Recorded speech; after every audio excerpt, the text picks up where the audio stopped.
I'm here on the job site with Dale, who's a framing contractor. Hey, good morning. Dale traded up to Geico Commercial Auto Insurance for all his business vehicles. We're here where he needs us most. Yep, they sure are. We make it easy for him to save on all his insurance needs, all in one place, with coverage that fits his business and bottom line. Oh, I shouldn't have looked down. It's all right. We're so far up here. Look at me. Take a deep breath. Oh, I'm good. So good. Get a commercial auto insurance quote today at geico.com and see how much you could save. Get more with Geico. This Labor Day at Lowe's, shop member-only doorbuster deals for a limited time. Save $50 on an Ego string trimmer, now $169. Plus, get 50% off select Holland pavers. Not a rewards member? Sign up for free today. But hurry, Labor Day doorbuster deals won't last long. Lowe's, we help, you save. Valid through 9/1 while supplies last. Program subject to terms and conditions. Details at lowes.com/terms. Subject to change. Well, right now, the only thing I kind of see positive, enough of the artists them now stick to the roots, you know what I mean, to the foundation. You know what I mean? I remember there was a foundation. You know, well, me not really say them wrong what them I do, but just keep the music positive. You know what I mean? And that's how I see it right now, you know, keep it positive. You know what I mean? Because right now, our songs never stop. And we're talking about the 50 years ago, and it's still going strong. So that's great. That's great, yeah. Yes. Greetings. Welcome back to your Blue Dreamer broadcast. I'm your most humble host as always, Dr. I, coming through with a new Blue Speak. Today I've got on a special guest, a Mr. Danny Dread, musician, vocalist, selector. How you doing, brother? Good. How you? I'm great, man. Awesome. Thank you for coming on the Blue Dreamer broadcast. Of course. So, let's get into it, man. Yeah. So, you know, well, the way we actually met and the way we set this up, in all honesty, is through a good friend of ours. We'll call him Mikey. Mikey. Shout out to Mikey. Yeah. And, you know, we were out and about in Chula Vista. We met up at Three Punks. And he was like, hey, this is my homeboy Danny. And I was like, what up? And he's like, oh, you should talk to him. He plays reggae music. I was like, all right, cool. Yeah, for sure. But, you know, that's the gist of kind of how it went down. Yep. But, yeah, so, you know, in kind of digging into you, you know, I'll go through IG and, you know, whatever. But I know I've heard of you. I've heard of you for a long time. You know, I'm just bad at names and faces sometimes, but I know I've heard Danny Dread for a long fucking time, you know? So, yeah, I was like, well, fuck yeah, I'm going to talk to you. Like, I definitely got a lot to talk about because I have memories and I have associations with similar people, scene, and, you know, all that shit, man. So, yeah, welcome to the Blue Dreamer broadcast, bro. Thank you. For sure. So what I like to start with is basically like your origin story, you know, like how'd you get into music?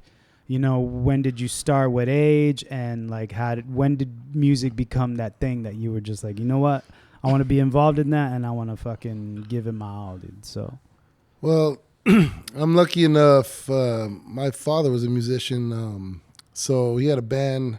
So as far as I can remember, I've been around musicians, like since my earliest memories, you know, and he had a band. He had like a full piece band, like 3-piece horns, drummer, guitarist. Yeah. My godfather was his piano player and singer. He had girl singers. Like they used to do like top 40. They played a lot of Rick James, Prince. Yeah. My dad sang and played bass, and then the club shit, right? Yeah, they played that because they were getting a lot of gigs.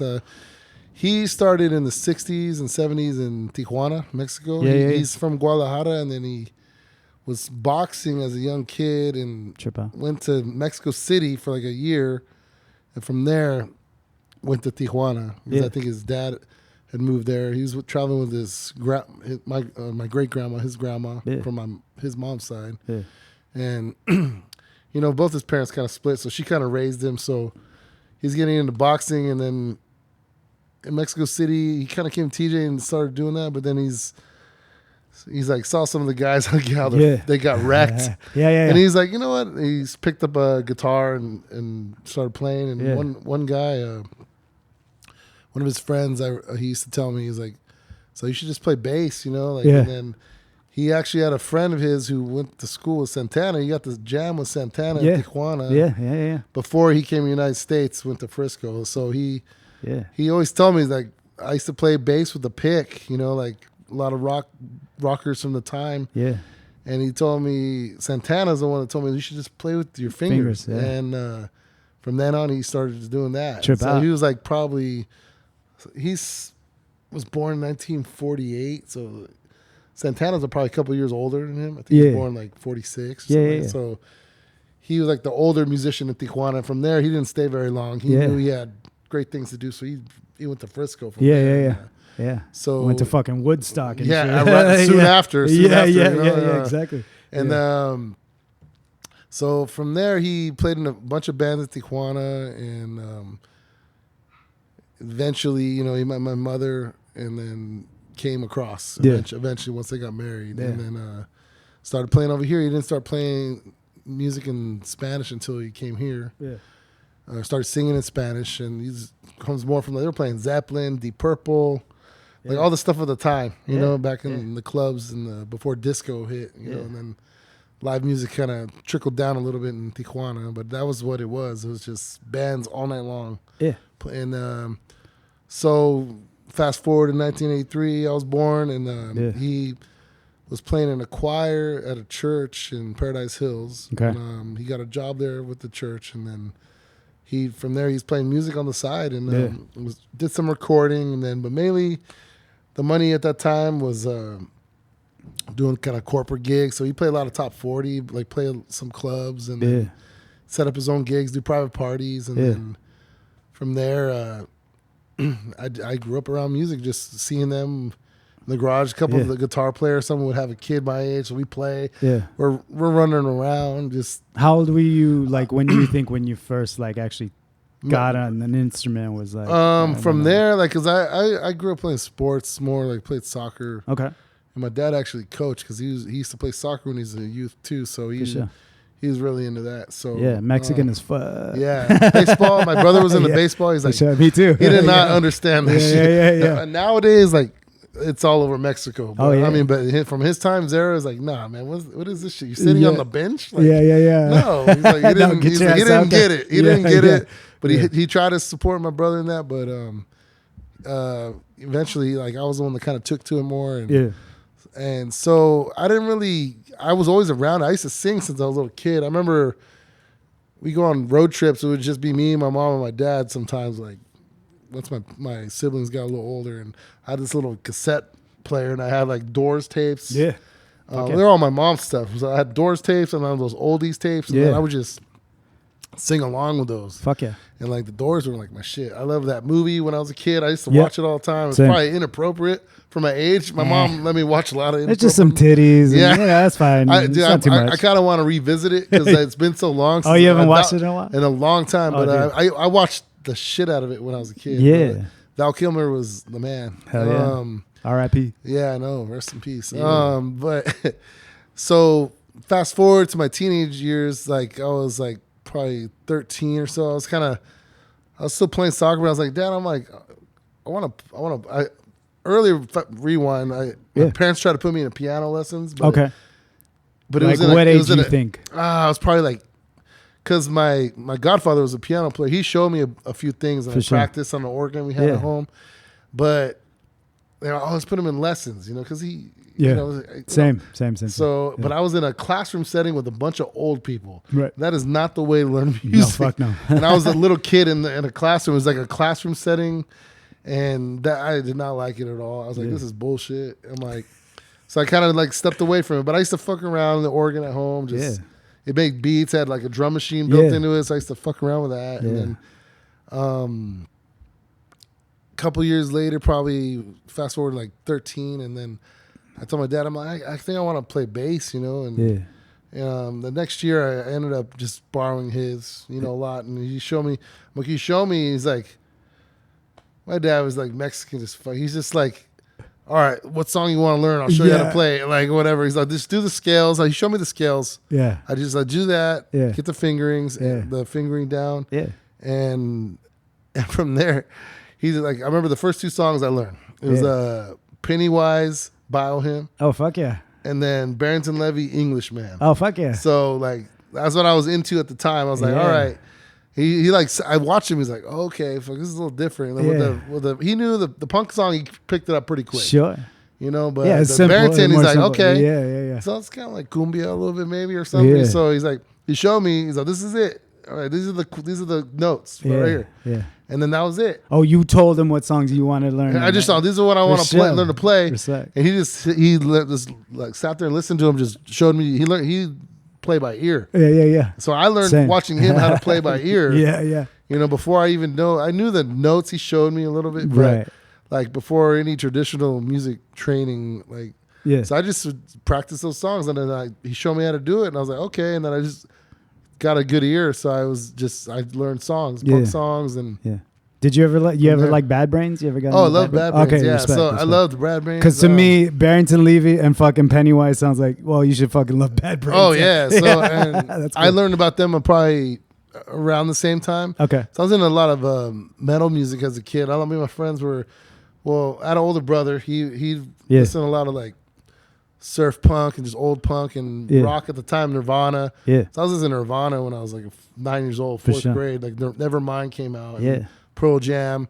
So me and my friends, like 5th grade, we were already like dressed in our little grungers with our plaids and our little rockers. little rocker kids and this like our fucking go to the thrift store and buy like I used to rock cardigans. Right? Dude, we'd buy like old the thing at that time was buying like old work shirts, like a Burger King shirt. My homie had a maroon Burger King shirt. It was like a polo, and then we buy just like old work shirts. Like that. Just kind of don't know why that was a style. Just flossing. Just like, but we had no job. I mean, exactly. Yeah. We're like fucking act. You work at Burger King? Nah, not at all, bro. The 1970s, the shirts from the 70s. Yeah, I like the shirt. And I'm like, it was weird, those weird off colors. And but from there, like we were listening to Offspring came out, like, and that was when they were like rocking, like the Ignition album and the one that's Smash. So that was like our shit. The big one, yeah. We were like, oh, this is our shit right here, And then I was dabbling in a little bit of hip hop, a little bit. I like funk music because my dad played a lot of funk music. Yeah, like would play George Clinton covers and like Prince, all the classic top 40s at the time in the 80s and early 90s. Yeah. And then he started getting more into like salsa, merengue, cumbia. So they would mix that in too. Nice. So to get people dancing. Their shows, So moving. Yeah. And so I just grew up around that, and then so by the time I was in middle school, that's when I started playing the bass guitar, and then high school came, and then I was trying to find some people to play with. Yeah. My buddy had his heavy metal band that I grew up with at that time from middle school, my friend George, and he, but I never really had nothing to. I was kind of like reference. Yeah, I wanted to play them. I was like, I kind of like playing reggae. I love the bass lines, and I was playing bass, so. But how did you get into reggae though? Like when did reggae? Oh, my brother. Okay. My older brother. So he bodyboard with all his friends. They have like the surf punk, but then they have reggae music too. Yeah. You know, it's South Bay. Like the roots music was big even back then. Yeah. And so they had like Black Uhuru on tape, Don Carlos. But I remember the first time I really like caught me. I'd heard UB40 on the radio and some of the ones that I like Red Wine. Like, my shit when I was a little kid too was like Vanilla Ice came out. I was like, that's my shit. Same. I had the fucking you got the little lines in my shit. My hair all. I was like, that was like second grade or I was like, oh yeah, this is my shit right here. That's funny. And what was it called? Milli Vanilli. Milli Vanilli. Milli. And MC Hammer. MC Hammer was the shit. Bell Biv DeVoe. Yeah, Bell Biv. Yeah, I was like, it was like the pop. It was like, this is the shit. Criss Cross, bro. Yeah. Me and my brother try to wear our pants backwards and shit. Yeah, rocking cross. My dad's like, get cross colors and shit. Get the fuck back in the house. Shit. But we like so from there, I transitioned. I was like, my brother, he used to drive me to school in like 7th grade, and it almost reminded me he had a little car like Wayne's World, dude, like a little Honda Civic. Yeah. And he'd be just driving like a maniac. Yeah. He was like 16, 17. Yeah. And he'd drop me off at the middle school, but he'd go pick up all his friends on the way. Yeah. So I'd be the little guy in the back of the middle. Yeah. It was like, I felt like the guy was like spewing to this, with the cup or whatever. Yeah.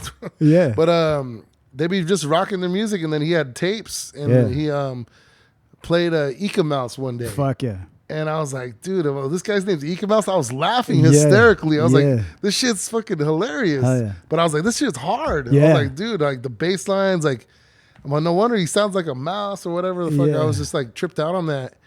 And then so I would go to music. I was collecting music already at that time. Yeah. And then so I go to like Sam Goody Warehouse or Music Trader because I try to buy used tapes or CDs when I could. For sure. Tapes were like more of my shit back then, but okay.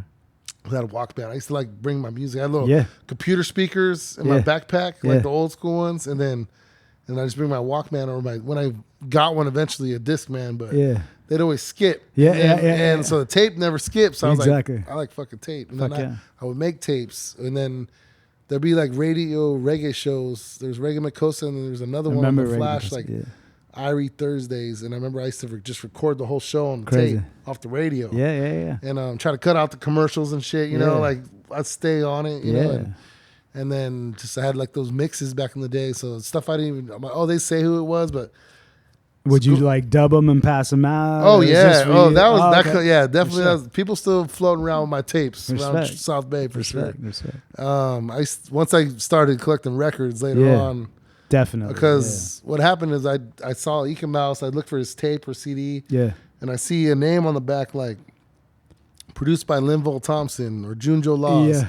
And then it's ripped in Roots Radix, and I look on the. I used to study, like when like you know like I buy a Tools CD or tape, like I'd study all the who's playing what, engineer, producer, yeah. And with reggae music, I'm like, okay, you see all like the Bob Marley. I like Bob Marley music, but I was like more into that more raw like.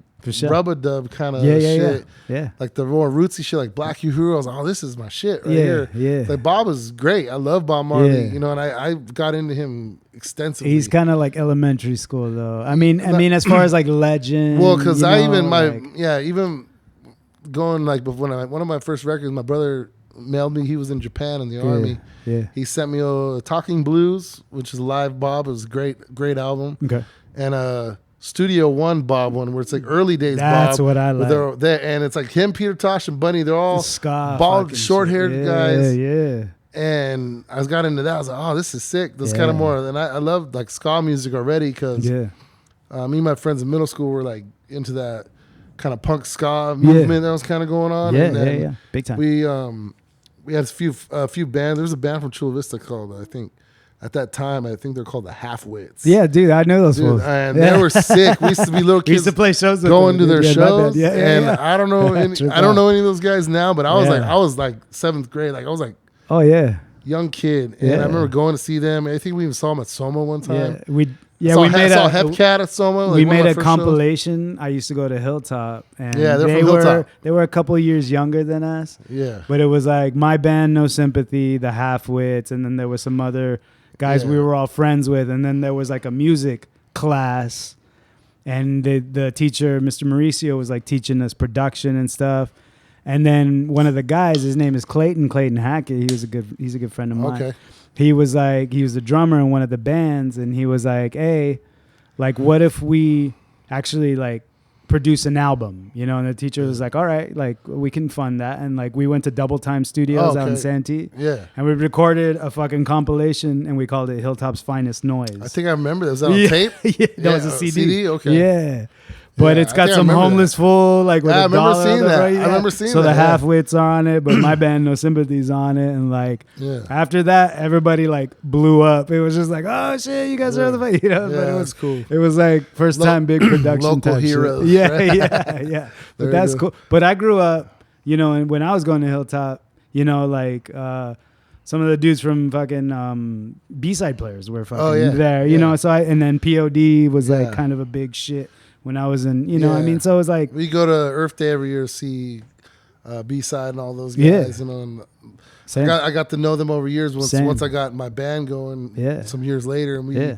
do a lot of shows with Carlos and them, and Yeah. Agua Dulce and stuff Yeah. like that. So Yeah. with a good Latin and reggae vibe, Yeah. it was there were some good shows we did. But And that's why I like, you know, I was like rocker metal type dude, and we still all collaborated or song. Yeah. You know what I mean? It's like, keep it family, keep it Chula Vista, you know? Like, fuck, who cares what this? I mean, I was going to Hilltop, and, you know, I'm like a fucking rocker with long hair, and I'm cool with cholos, and I'm cool with surfers, and it's yeah, like, that's how it is. that's in how it South Bay. should, Yeah, that's yeah. how it should be. Yeah, You know what I mean? Southeast, South Bay, everywhere.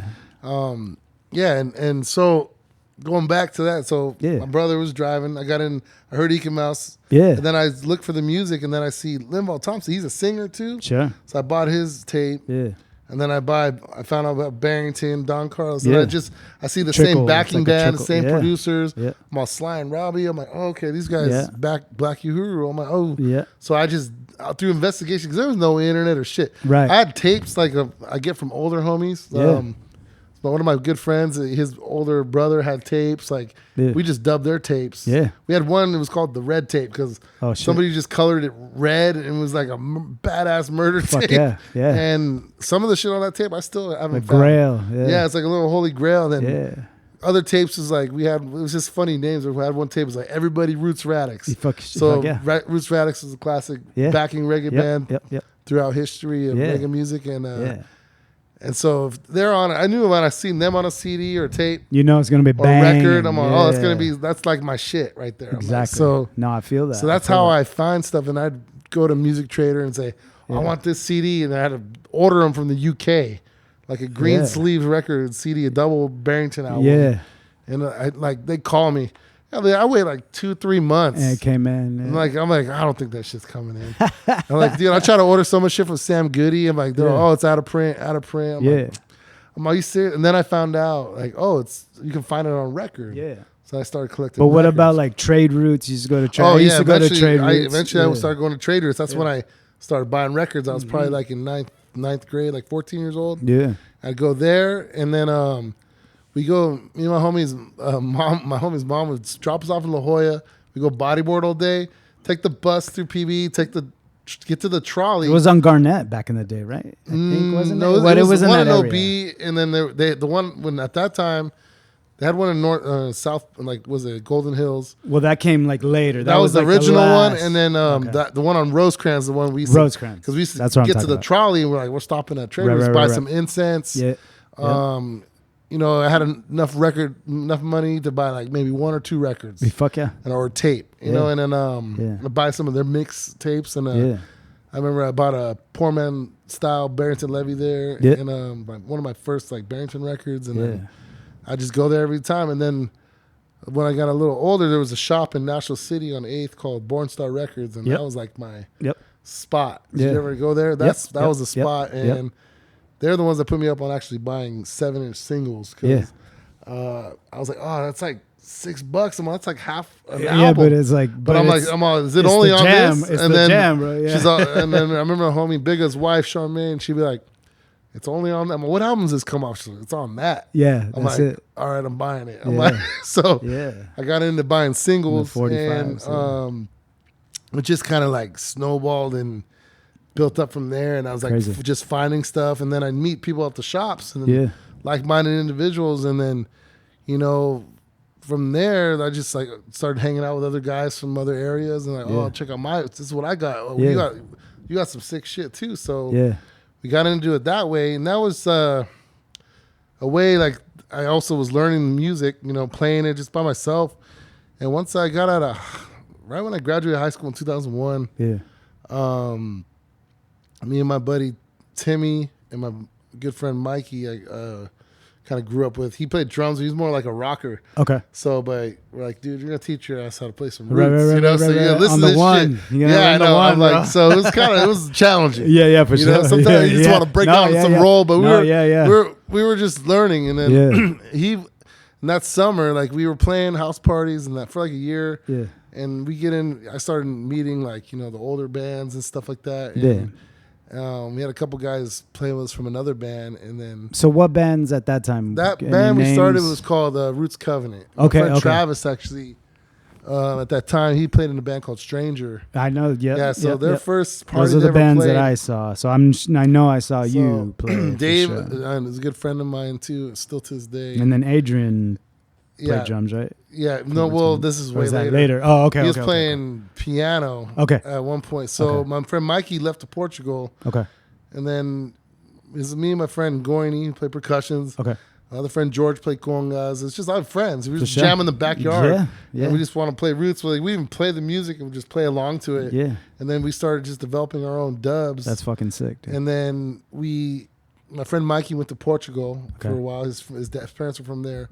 So he came back and we found a drummer from this band Bredren Yeah. named Yanni. And he was a badass drummer. Yep. So he made us step our level up, you know. Yeah. And at that time, Adrian came and was playing piano. Yeah. So eventually, when Yanni left, then Adrian played drums, and then, but before that, like we were playing already for a while. We played a bunch of house parties, just Okay. like, just dub band. Yeah. Like somebody called us Roots. We said we're Roots Covenant. They're Roots cover band. So like, oh shit. That's funny. So like, yeah, I guess we're playing Yeah. just covers of dubs, no Yeah, singer. yeah, exactly. And then so we started developing our own dubs when the homie Yanni came drumming with us. Yeah. And big up to Yanni. I still hang out with that guy. Respect. I love that guy. And he kind of made us step our game up. You For know, 'cause sure. he was already an established kind of drummer, For sure.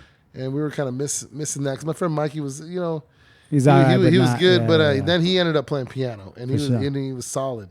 You know, and so we had a couple piano players, and then guitars, and then we started getting like guys to Yeah. play horns with us. My friend Manzi and a couple of other guys like from the neighborhood, Ricky, sure. who plays, so we put together some horns band. Yeah. Like all in all, in the band Roots Covenant, like over the course of the time, there's Yeah. probably about 50 people that played in Yeah. that band. Yeah. Like, over the course Yeah. of years, So And they kept it going Yeah. because Adrian was doing it with what's his name from more recently they released an album.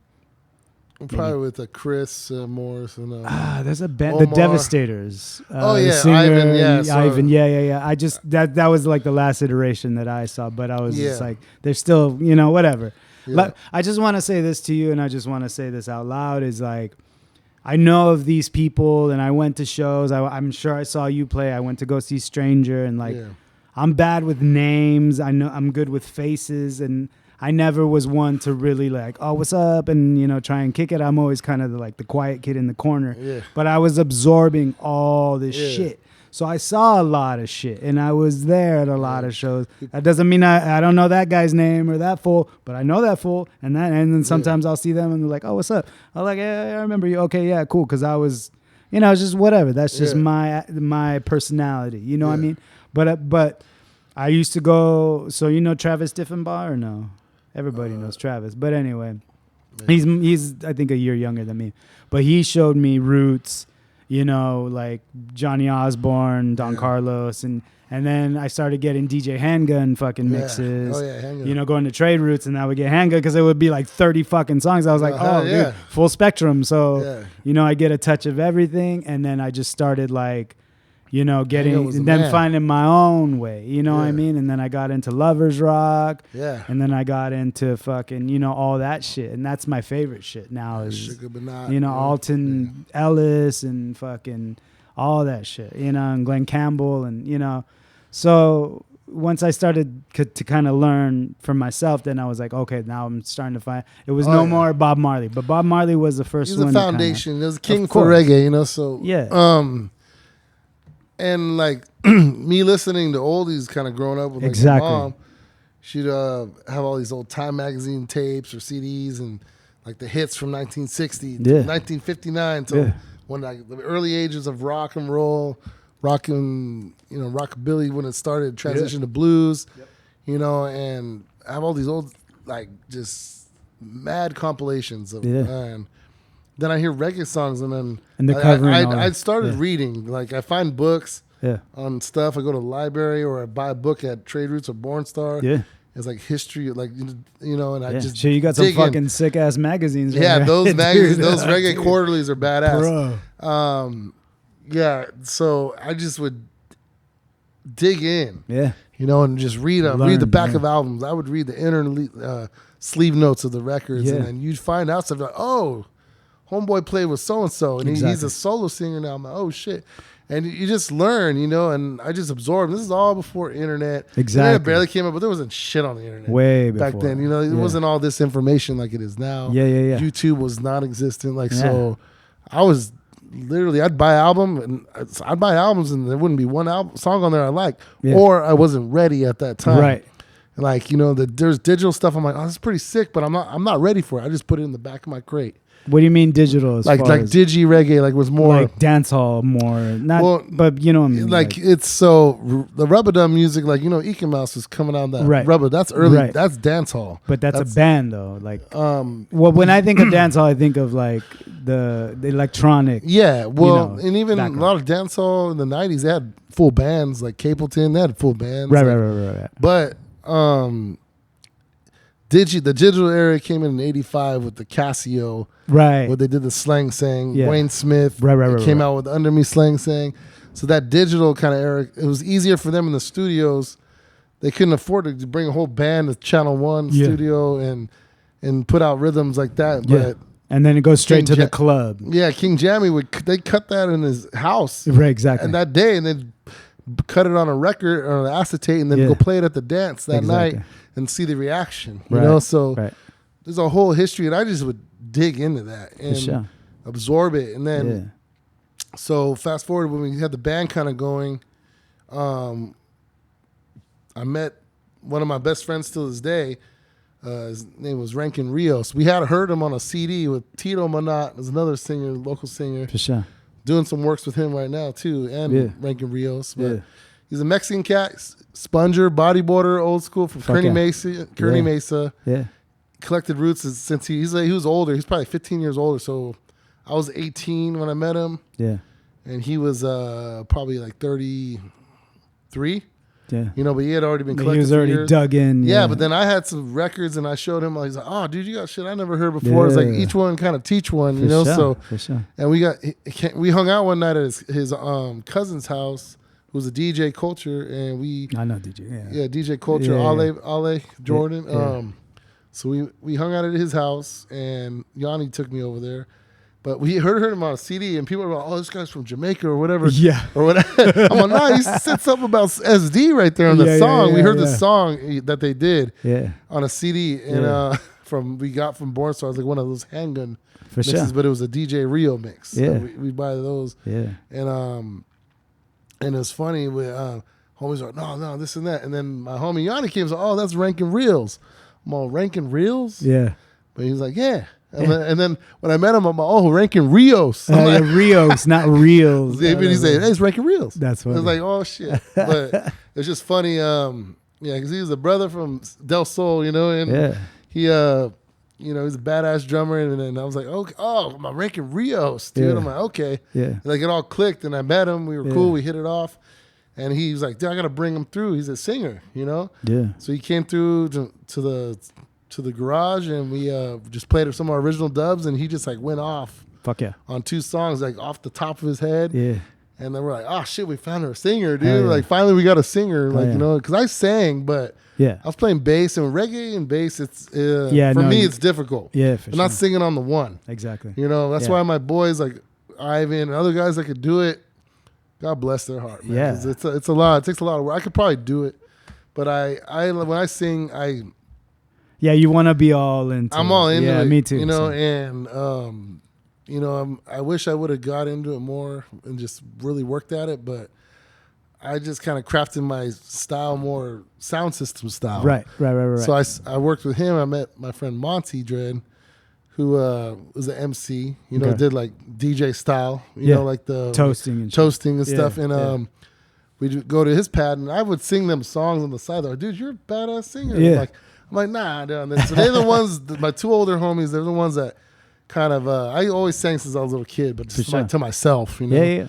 And so they're the ones that kind of like, in his bedroom with his boombox, playing his record player off his boombox, and we're singing on the mic off in the input. Yeah. From there, we started a sound system called Ja Roots Hi-Fi. For sure. And we do like park sessions. Yep. We used to do it at North Park a lot, Yeah. right there by the water tower. Yeah. From Yep, there, yep, we yep. just do it for free for the community. For sure. And then from there, we would do club gigs and play at Cane's or whatever, open Yeah. up for like Michael Palmer or whatever. Canes, bro. Yeah, so we used to play at Cane's a lot with the band. Rest in and peace. with I know. That was a good That was, spot. that was spot. around in my mom's era in the 60s. Bro, that was It was called the Hurricanes spot. That was the originally, spot, bro. yeah. I loved Canes. Yeah, so Canes was the much. shit. It was the shit. You know, Pamela, she was the booker there. She was the shit. Respect. Yeah. Yeah, man. But just everything just kind of developed from there, and I was doing sound system, Yeah. singing it, or Yeah. we have my homie J Roots selecting our operator Yep. doing the mixing, Briggy, and then from there we had like five the hard ways, 3 singers, MCs, and later on we had the Bredren. We had a band called Crucial that I used to watch when I was a kid. Okay. The singer Jesse Crucial, he come through, and then we could say like Voltron, man. We just like come together, and then we just like assemble, rule a dance, Yeah. wherever we go. All ages show. Yeah. We do Club Caribe. We have reggae nights over there. Remember we do that all Yeah. the time. Yeah. Yeah. So from that, it just developed, and that helped develop my singing more, and just like, and especially like freestyling. Even we do stuff off the top of our head a lot. Yeah. And then we're like, oh, that was a good song. Like we got to remember that idea. We Yeah. would record our sessions on tape, and eventually I was talking to my friend, my buddy Monty. I'm like, I want to release those on YouTube.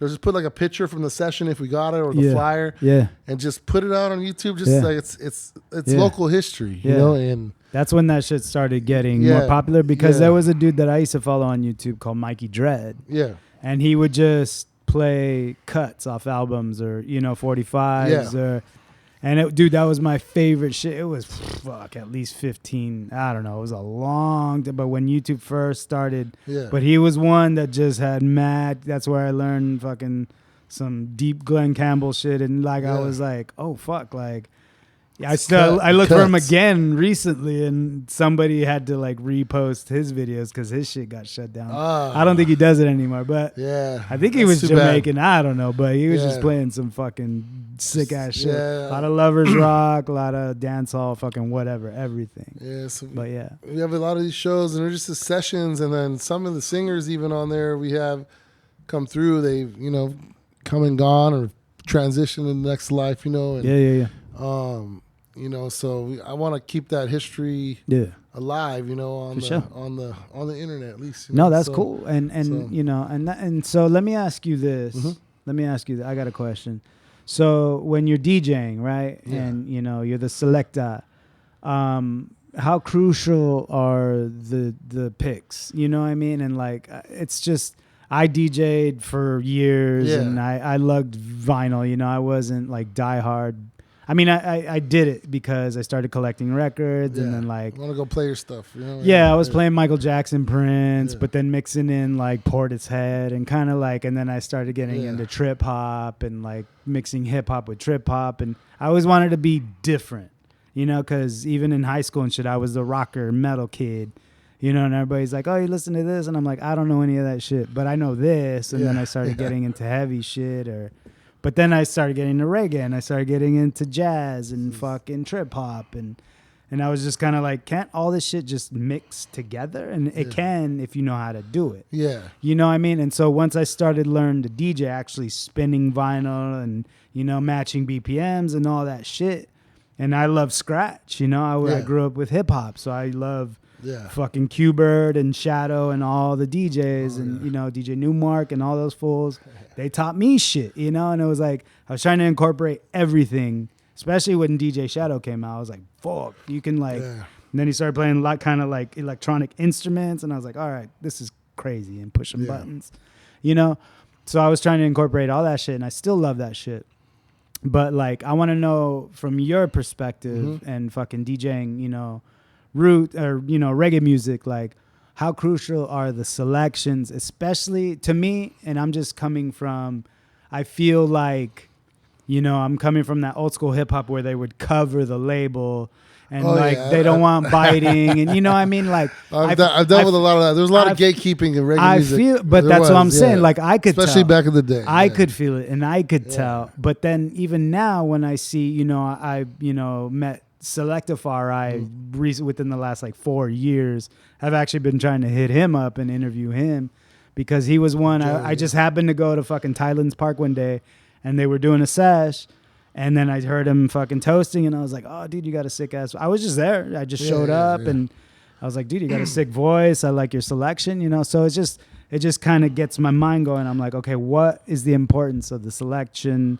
Does everybody know what everybody else is playing? Like, not necessarily. Yeah, exactly. So it's like you go. For our shows, we used to do at the session. It's funny you bring up Joey because he came through as a youth, and we gave him the mic too. You know, let him come through. You know, it's kind of like one of his early times. He was getting on the mic and getting out there. You know, and he come through, and a lot of times we try to pick our selection. We have a stack, you know, and then we kind of just fling it and wing it. We kind of know we would eventually when we do our shows, we know we'd have a song. We'd play the song, a little touch it, and then flip it. Yeah. And then do the dub, and a couple of us would touch it, and then we just kind of keep it rolling. You don't want to stay on one rhythm too long. You know? Right. So we mix it up. But when I just like go out and just DJ, a lot of times I'll go through my selection, just kind of think about the party it's going to be or whatever, and then I kind of bring a bunch of different stuff. You know? Right. Sometimes I'll cover just a lot of ground. Yeah, sometimes I'll just come and just grab a stack, and I'm like, whatever's there, I'll make it work. You know? Sure. And That's so of course. I can do that. My buddy Rankin Rios, just fling. I always mess with him. Like we do shows, we've been DJing like every quarter at the Harp recently. We just did it a few weeks ago. Which spot? The Harp in Ocean Beach. Okay. So they do UFC fights, and then we do after. Oh shit! After the fight, we'll hang out. We just play all night long. Crazy. And we'll get down on the mic, touch a couple rhythms. But I always mess up Mike because he's like, "Well, what are you gonna play? What are you gonna bring? You know, because I don't want to bring the same shit. I know we're not. Right. But he's like, I'm just gonna fling it and wing it. So that's like our little saying. So we said, I'm just gonna fling it and wing it. So just fling it on there and just. But that's the best. Yeah, and then you kind of vibe. Mean? So I bring enough stuff, especially those nights a little longer. When I know I'm going to do like just a 45-minute set, I might kind of just go through them. I'm going to grab some stuff. I just kind of want to bring what I want to hear. Yeah, bring a small case. Yeah, I want to hear what I want to play. This is what I've been listening to. Exactly. I'm going to play it, and then people are going to like it or not. I don't care. Right. For the most part. But I do want to, I vibe the crowd, and I read the room and see how the vibe's going, see who plays before me, and then I just kind of select from that. So I always bring like I try to bring singles, mostly 12-inch singles or some albums, and then I bring like a bag of 45s on the side. Yeah. Because then they have rhythms on the versions, and I can just, if I want to sing a song, I can. Yeah. I'll bring some I'm used to doing or whatever. And or just vibe it out, If someone else is there, another singer shows up. Yeah. And I'm like, oh, you want to do a song? All right, I got you. I got your rhythm. Here, just go for it. Make it happen. Yeah. Because that happens to me a lot of times. A lot of times I just want to go and just chill. Yeah. But, the vibe's right, and, I'm like. And then you get hyped. They ask me, like, yeah, I'll do a song, and they don't pick the song. Sometimes I'm like, man, that dub is not my one. Yeah. But I was like, you know what? It forces you to. Off the top. Get out of your comfort zone and just, sometimes the best stuff happens like that, Yeah, for sure. And it's fun. Yeah, it's fun. So I'm like, I love it, and just have a good time. And if it's not working out, I'm like, all right, here, pass it back, pass the mic back. Yeah. That's kind of like the more like kind of like sound system kind of vibe we do, and then, but the band stuff, for many years with Roots Covenant, we early on, one of the first, we used to back a lot of the old Jamaican artists. They come through and we back another question I want to ask. So, because they've come through. Yeah. And I've heard, I think like Don Carlos one time, somebody was hanging out. He's just like, we love San Diego. Yeah. Like San Diego is like Jamaica part 2 in a way. Like but they say they're the ones that dubbed it like Roots Capital. Right. Like USA, and there's a place in Japan, I forget the city. Yeah. I think it's Nagasaki or somewhere out there. They got a whole vibe out there. Yeah. Because even Japan, they got a lowrider. They got a lowrider. Oh yeah, dog. They multiply by like 1,000. So out here, they call it, this is Roots Capital I'm like, you figure it'd be New York, but New York's so big and there's so many boroughs. Nah. They live out there, some of them. Yeah. And they're like, yeah, it's cool. This is the vibe. We have our people and our scene. We do parties, but in Chicago too, I have a buddy out in Chicago. Yeah, but Selector it's Alibaba. so chill Big and up. it's And it's beach vibes. It's Yeah. that same, you know what I mean? Like, It's they kind of carry the same vibe, you know. And Right. when I go to Hawaii, I'm like, that's like my Jamaica for sure. me. I still want to go to Jamaica. I still haven't been. Sure. It's on my list. Yeah. You know, to Oh, go. I've actually been. Yeah, that's awesome. Yeah. I went to Montego Bay. I Yeah. know, and I know enough of these artists, but a lot of them they don't even live there anymore. They live in Florida. Yeah. Live in Connecticut, or they live in Toronto. No, but I would say you know, Hawaii is pretty much in between. Like it's like a good- Jamaica, good vibe. USA. Yeah, and they, you know what I they mean? Like, embraced it Yeah. way early on. And my buddy, and there's a lot of sick ass fucking Ukla the bands. Mock, Yeah, exactly. they're in town right now. Yeah. I'm actually gonna get to hang out with them tomorrow. Dope. Fuck yeah. Jagummi's one of my good friends. Dude, I remember seeing them at fucking Earth Day way back in the I fucking day. I seen him at a house in OB when Yeah, he first yeah. came. I literally, my brother's friend, he played with this band called Lights of Zion Okay. with Tito Monat. I mentioned him earlier. Nice. And my friend Glenn, you know, we've been doing music actually recently. We got back together and we're working Dope. on some stuff. Fuck yeah. Hopefully get out soon. Fuck you know? yeah. Fuck yeah.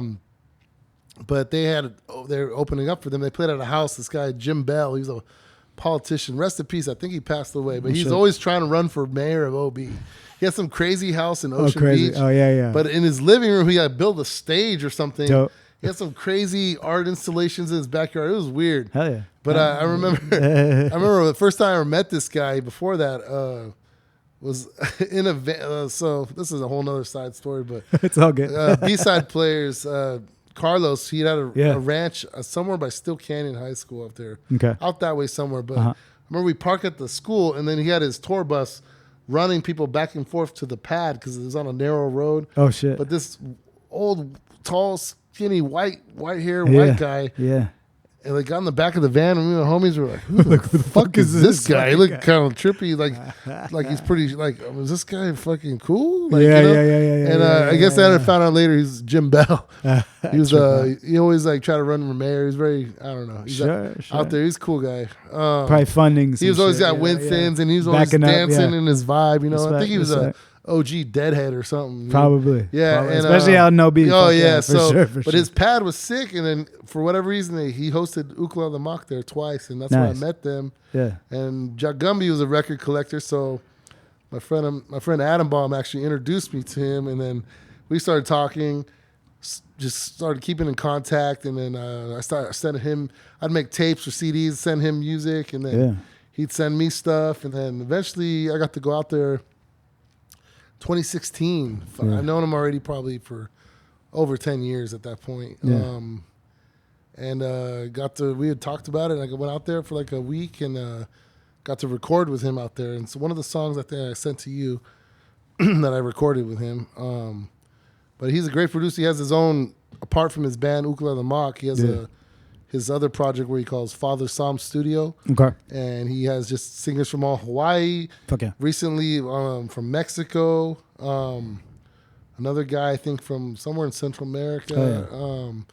And just he's like expanding. And Jamaican. He has Michael Rose, Rankin Joe, some Dope. OG Jamaicans on That's there. cool, man. You know, it's cool keeping everything together. You know, like I love, you know, like J-Bug, The Green, you know, some of those reggae. You know, my ex-wife actually got me into a lot of Hawaiian reggae, and I had no, you know, I was just like, oh fuck, like okay, like there's a whole vibe and shit out there. Yeah, oh yeah, and they're recently now good. too. Like there's like the what they call more like the Jamaican vibe more. Yeah. And then there's also like they're coming out more with the lovers rock vibe, Dope. and the more rootsy vibe. I'll And have then some of the I'm gonna have cats, to find some of that. shit. Roughneck Posse. Okay. You know, they're like from Maui, Big Island, and Oahu. A bunch of singers, DJ selectors, and producers. And then they've been putting out some stuff like, you know, Small Axe, Dope. Bredren, Mr. Cool and Deadly, Kanaka Man. You know, he has his own band out there, Kapu System. Cool. They keep it more kind of roots. And then they do the lovers rock vibe too. But yeah, I have yet to hear anything like that because I feel like the bands that I have heard newer the last 10 or 15 for you sure. know, so but They're like catching up. That stuff's getting radio play now more out there. Dope. Apart from like just like the more poppy stuff. Yeah. You know, I mean, no disrespect to all the poppy stuff, but that's like there's a vibe. People love it. You know, Yeah. and I love it too. Sometimes I'm out there in For Hawaii. sure. You hear on the radio. You know, like Yeah, I mean to hear You know? reggae on the radio, period, is it doesn't it's beautiful. matter. And they're Yeah. playing like roots. Even they're playing Wailing Souls. They're playing That's dope.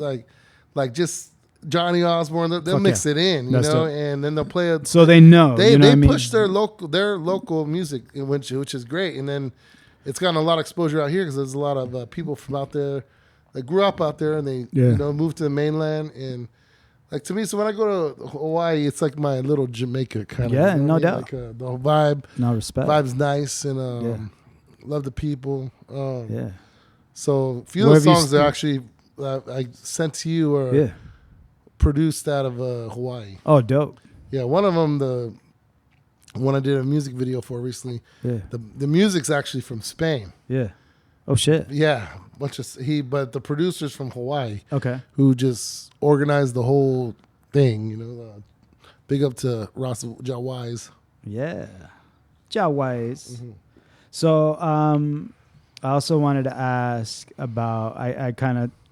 We kind of spoke about it with the Hawaiian reggae, but what like the whole like white boy reggae too. Like my thing, and this is where I was kind of telling you, like, get controversial or this or that. Like I mean no disrespect to anyone, and I'm not here to talk shit, but me being a fan of reggae, when I get into something, when I get into a style or I get into an artist, I dig deep if I feel the shit. You know what I mean? Oh, yeah. And then I start noticing other artists or bands or whatever are surrounding it. And I'm kind of like, I'm very fucking picky. So I can be like, oh, I like him, but I don't like that. I don't like that. I don't like that. I kind of like that. I don't like that. And that's just me. Yeah. You know? Everyone's entitled to their and that's own why I say, like, being a selector, sauce, being a DJ, being whatever, the songs that I choose for my mixes, even with this podcast that I do, I always do a mix that goes along with the interview. And it's different genres. I do reggae. I do, a lot of the reggae that I pick now, they're all new artists out there doing shit now.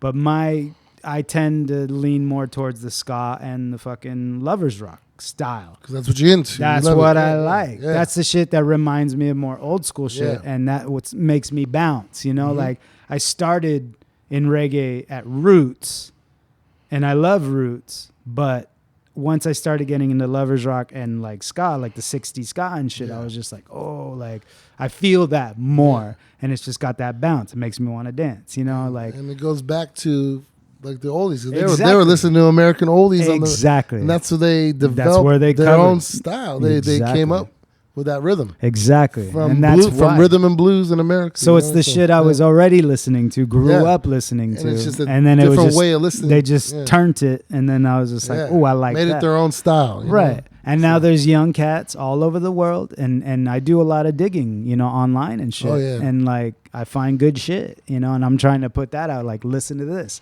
listen to this. Yep. I hope people pay attention, but at the same time, like you said, I'm just doing it for me. Yeah. There's this shit. I listen to my mixes more than I listen to anything else. Yeah. Because I'm like, these are fucking hits, bro. Like these I would make mixed cassette tapes back in the day, and then people, I bring them around. People, what? That's sick. Exactly. And then I'd make a copy of them and just have them on deck. I used to give them away, or slang them for a little bit. I'm like, give me $5 just for the tape, or whatever. Back then, when I was a kid, and people were like, can you make me a tape or whatever? The best way back then was like, hey, if you want to come out, hang out, drink some beers or whatever, smoke some Kali herb, and we'll make the mix. And that was like the sessions. We used to do that all the time. Like, that was so much fun. Just selecting the stuff. I go to my buddy Rios' house. We like pull out records. I'm like, what's that? You see a cover back then. Like nowadays, I think people. I've heard from my a lot of my friends who have teens. They're getting into CDs.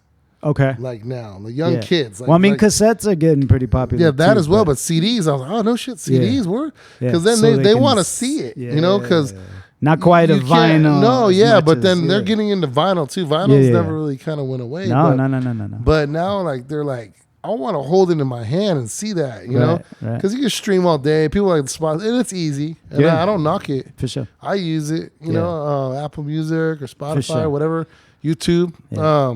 It's not fair to the artist, that's for sure. Yeah, they're getting denied. No, I know. Money, so that's why I use like Bandcamp. I'll try to buy it. For sure. I'll buy their physical media from them, and then I can listen to higher quality through the Bandcamp player. Exactly. A lot of my friends that putting out records now, or they have their own labels, they're putting stuff out through that, and I try to support them, you know, wherever I can. And I'll buy them directly from them. I'll call them or text them if they're my friends. Like, hey, send me I'm gonna Venmo you or whatever. You know, and same. Send me a couple. Here's for shipping. Boom. Yeah, exactly. And try to support that, you know, especially new music, you know, because I am an artist and I put something out. I want just to spread it out. Really, I mean, I'm not here to take because reggae music, especially, it's a foundation.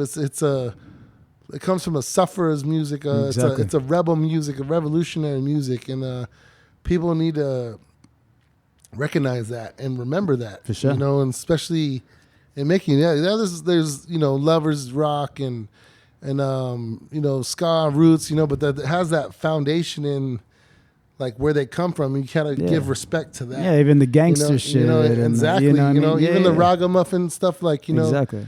Like, I love it all. Like, from the foundation, the beginning, to it's never gonna end. You know, so it's gonna transition, but it goes through its phases. Yeah, and then it just comes back again. You know, and then people vamp it up. You know, like, I mean, like, look at jungle music. Right. You know, in the 90s, it was huge, right? Yeah. But they were using Jamaican MCs, Top Cat, General Levy, like, and that shit was fucking hard, dude. All bass, you know, double time hip hop. Yeah, exactly. And the jungle is literally double time. And where they get that shit from almost like disco and shit too. You know, old disco. They just sped it up, all crazy. Yeah, it's crazy. And it's just you know, people got to remember that. You know, I mean, it's I mean, you can't get too soft with it, you know. And the best shit doesn't go away. You know what I mean? Like, if one thing I'm finding is interviewing these younger cats is the shit is just it's cyclical. Come back again, yeah. It's cyclical. It's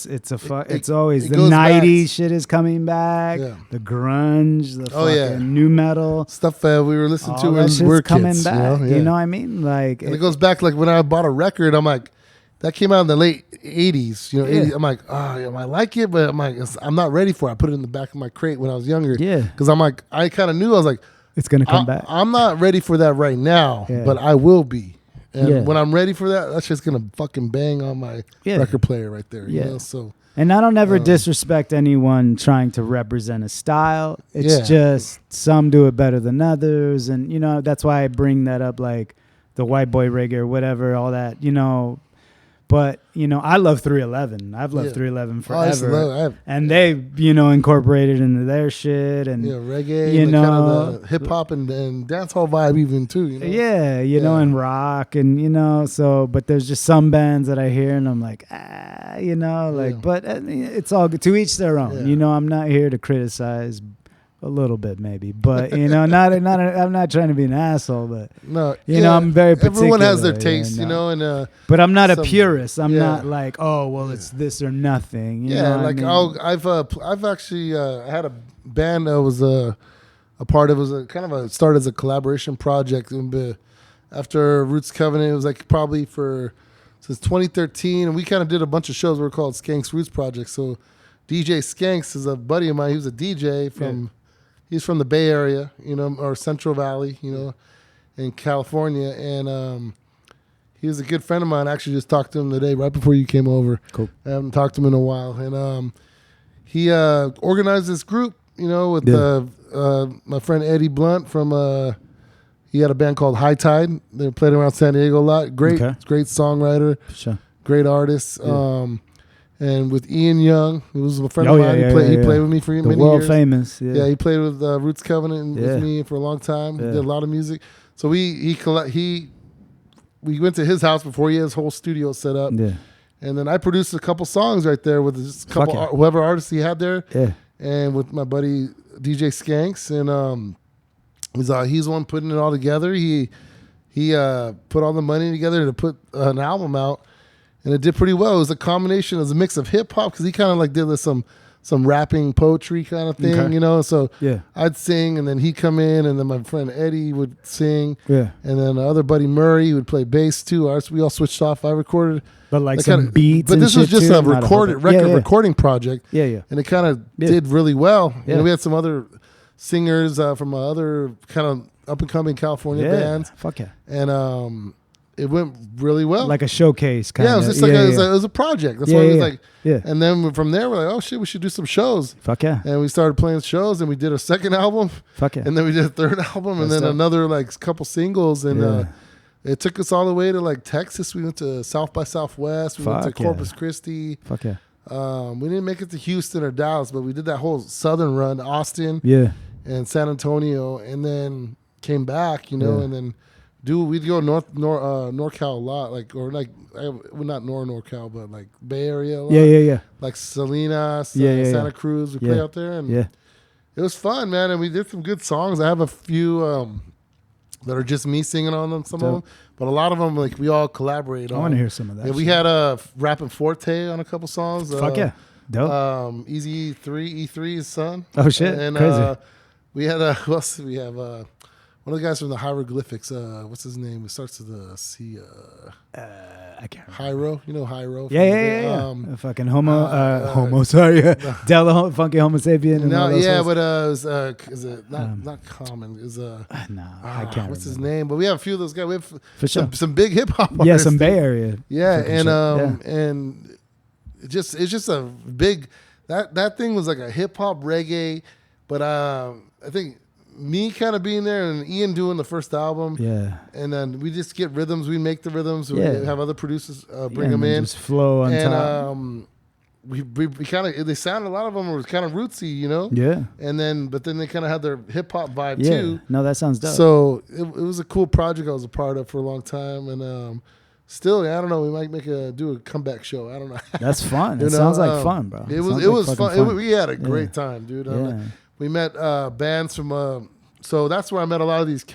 So my buddy was in with the California Roots Festival guy Yep. early. So Yep. we used to go up there, like one or like two. Ian played one time. I went up For there, sure. and met him up there, and I went there, I think, like 6 or 7. No, yeah, shit, we played. 7, We 8 got years to ago. play there actually. Okay. One of the it used to be the original stage when they first started. Yeah. Then they They put the expanded, side they stage. expanded. Yeah, Yeah, yeah, so yeah, that was yeah. the original stage, and Yeah.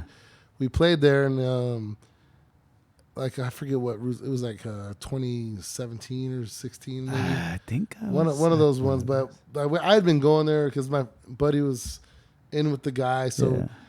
You heard of Arise Roots? oh from yeah, LA? we actually. I went there one year and they were playing, and then Yeah, I got to DJ for them. This is With fucking fun. I used to sing in a band called Revival. That's local. yeah, band yeah, too. yeah. And we did a little run Yeah. with them up there. Yeah, it was them that I really wanted to see, and then DJ Z Trip. I don't know if you know who Z Trip is. Mhm.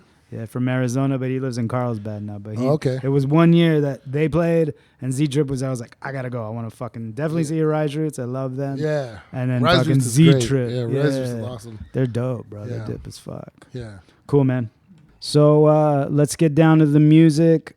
I always ask the artists that I interview, give me 3 influential songs, one kind of early on that kind of sparked your interest in music, 2 middle point, kind of like when you started building your, going through your journey, and then kind of 3rd most recent, just to see where you're at, And so you picked...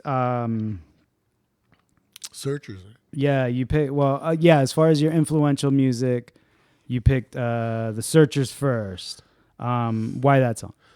That song is just one that always stuck out with me when I was listening to like those oldies compilations, like from the hits from every year. Yeah, It's just that one stuck with me, and then of course, like there was the Supremes, like "Stop in the Name." Yeah, of exactly. Love. Yeah. All those songs, like it would just. My mom would sing them. I just grew up around that, and hearing oldies and just old classic R&B. Yeah. Like, just kind of like sparked that in me, and I used to sing along with them. Yeah, and like you said And, too, like those reggae artists that They you know, listen to that stuff, exactly. and then they revamp them in a reggae style. Yeah. Like Dennis Brown, like would do the Silhouette. You know, I forgot the original band is singing about Silhouette. Silhouette. Silhouette. Silhouette. Yeah. Silhouette's on the shit. The song the hammer. I had a hammer. Yeah. A hammer in the morning. You Yeah. know, like nitty gritty. And like even Altonellis was doing Al Green and shit, and you know what I mean? Yeah. Like, all those songs. Because they're undeniably fucking good. Yes, exactly. You know, like, I mean, there was an early time and just music has transitioned throughout the eras so much, like from classical music to, I mean, even before that was just percussion, you know, just drum, heartbeat, you know, which originated probably all music, you know, comes from that. Yeah, the rhythm of the harmonics, the hertz of the world, you know, like the nature's harmonics. You know? I try not to think too much, and it's something that, you know, kind of can't be denied, especially nowadays, is kind of like the commercialism of shit. Yeah. You know, I don't, you know, but I know a lot of older people, you know, older than me even, you know, are just kind of like, well, back in my day, you know, we talked about love and we talked about, you know, like the romance and shit. And it's true. Yeah. But, you know, I mean, that's the way they connected with a lot of people. Like everyone's like, oh, I'm trying to find my true love, or I got heartbroken. Exactly. Or, you know, it was an easy way to relate to a lot of people, especially young people. Yeah. You know, because it was like the teeny bop. You know, that's where that term comes from. Yeah. From that era. But it's the sickest shit. DooWop, Motown is the best. Like, it's. We're singing about, you know, hardships. Like, you know, you poured your love into something and then it's ripped away from you. Exactly.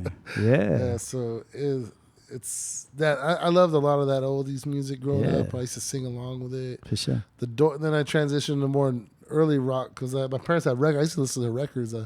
Like Santana, Led Zeppelin. Same. Pink Floyd was my shit, dude. Okay. Like when I was a teenager, like I love Pink Floyd. I still play their records. And just trip out and like hear different shit still. For sure. In the background, like what the fuck was that? Crazy. You know, like textural. Yeah, textural it's so much layers of, but it still sounds simple. If that makes sense. Too, yeah. Really deep, but it still sounds simple. To listen to because I listen to a lot of jazz music too. I got into jazz later on. Listened to a lot of jazz records and So a lot of people say, "Oh, that's like more of a musician's kind of music." It depends. You know, it depends. You know, but there's some stuff that's really funky and jammy. Yeah. And I love. You know, there's like a lot of Latin jazz that I love. Yeah. And one of my favorite, like I would call him a Latin jazz artist, is Cal Chater.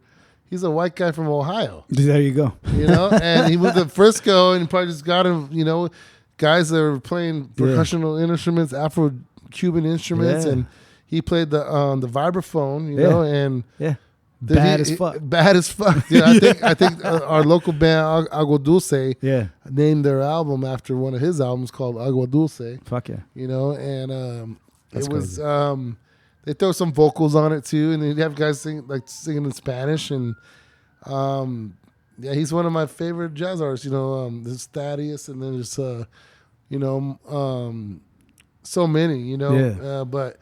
I get into that, you know, and once I learned John Coltrane, that was it. Coltrane, I love Coltrane. Then Bird, you know, Charlie Parker. Oh, Donald Byrd too. Yeah, fuck yeah, I love Donald Byrd too. Charlie Parker, the Bird. They call him the Bird. Oh, I thought you meant Donald Byrd. No, Donald Byrd too. But Charlie Parker was he's a bad. That's who I think Coltrane kind of learned from. Think, you know, and then. Miles Davis, of course, and then, you know, Herbie Hancock's. I love Herbie Hancock. Yes, same. Because then he got into like that. You got started getting a little funky. The Moog digital era, and that's when I just like, I love like Headhunter and shit. And Thrust and all that. And so I love everything. I love funky, hip-hop, rhythm and blues, you know, and modern, old. I touch it all. You know? For sure. But roots reggae music is like my foundation. That's what I like. Bass. Hits my heart and my soul, you know. Respect. That's how I feel. Like for me, it's like heavy music. I love the heavy vibes, you know, too. And that's the thing when I talk on here, and then even when I do my mixes, I call everything heavy. Yeah. If I'm doing reggae, if I'm doing jazz, if I'm doing trip hop, if I'm doing metal, rock. To me, it's all. I just call it heavy. It's all heavy to me because it makes me feel a certain way. You know what I mean? It doesn't bring me down like sad. It brings me down like to foundation. Yeah. You know what I mean? Like, And I've been in a lot of different places, you know. for sure. You know, like with reggae music, you know, and San Diego in general, but South Bay, kind of like where I grew up, like Southeast San Diego, Spring Valley to like down here to the border, IB. Yeah. The people that love reggae music here, it's a little different than like everywhere else. For sure. They listen to like that heavy shit, you know, that minors. They love the minor chords. They They don't like the bubbly. They don't like the bubbly tunes, but they want a heavy, hard rhythm. It could be in a major chord, but it's got to be a fucking sick rhythm. Okay. And obviously have a good singer and good voice. That's just something I've noticed, and I think a lot of these older artists, they want to come there.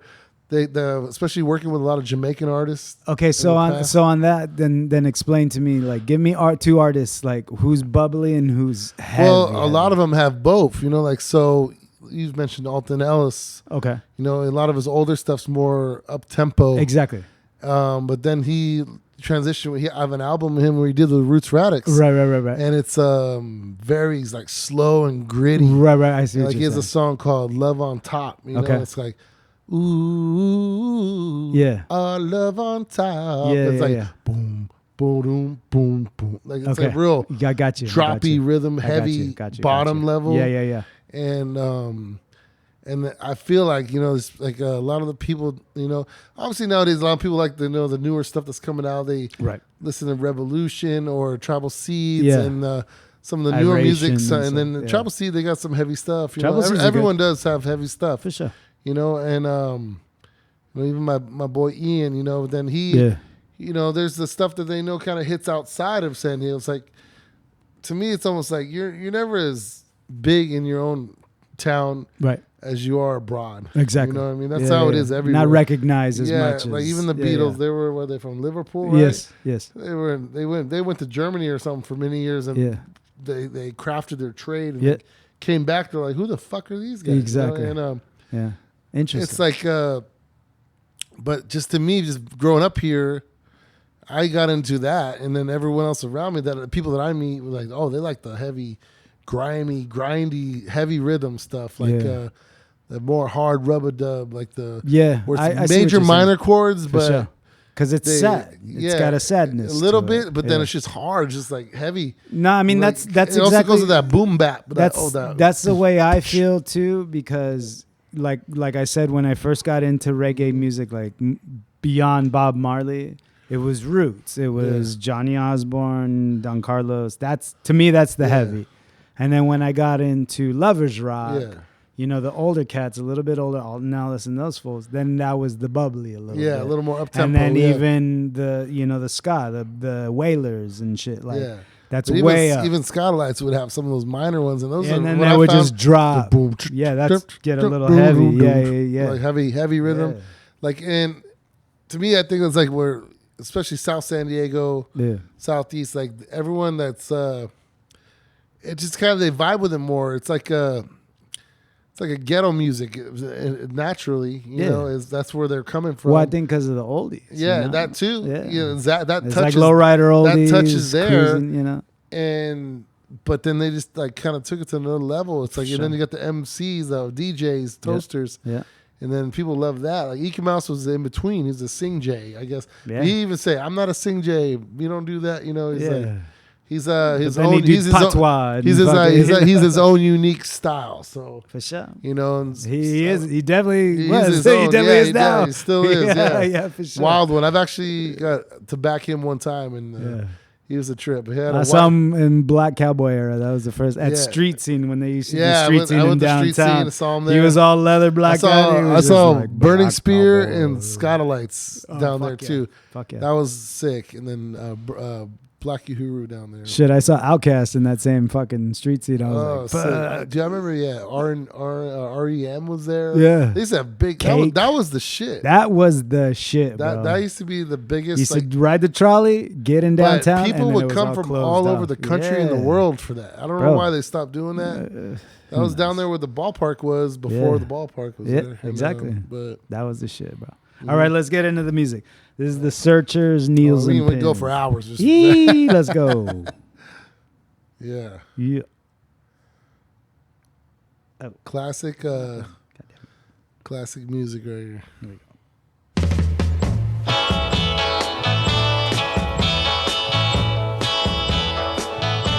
I saw her today. I saw her face. It was a face I loved.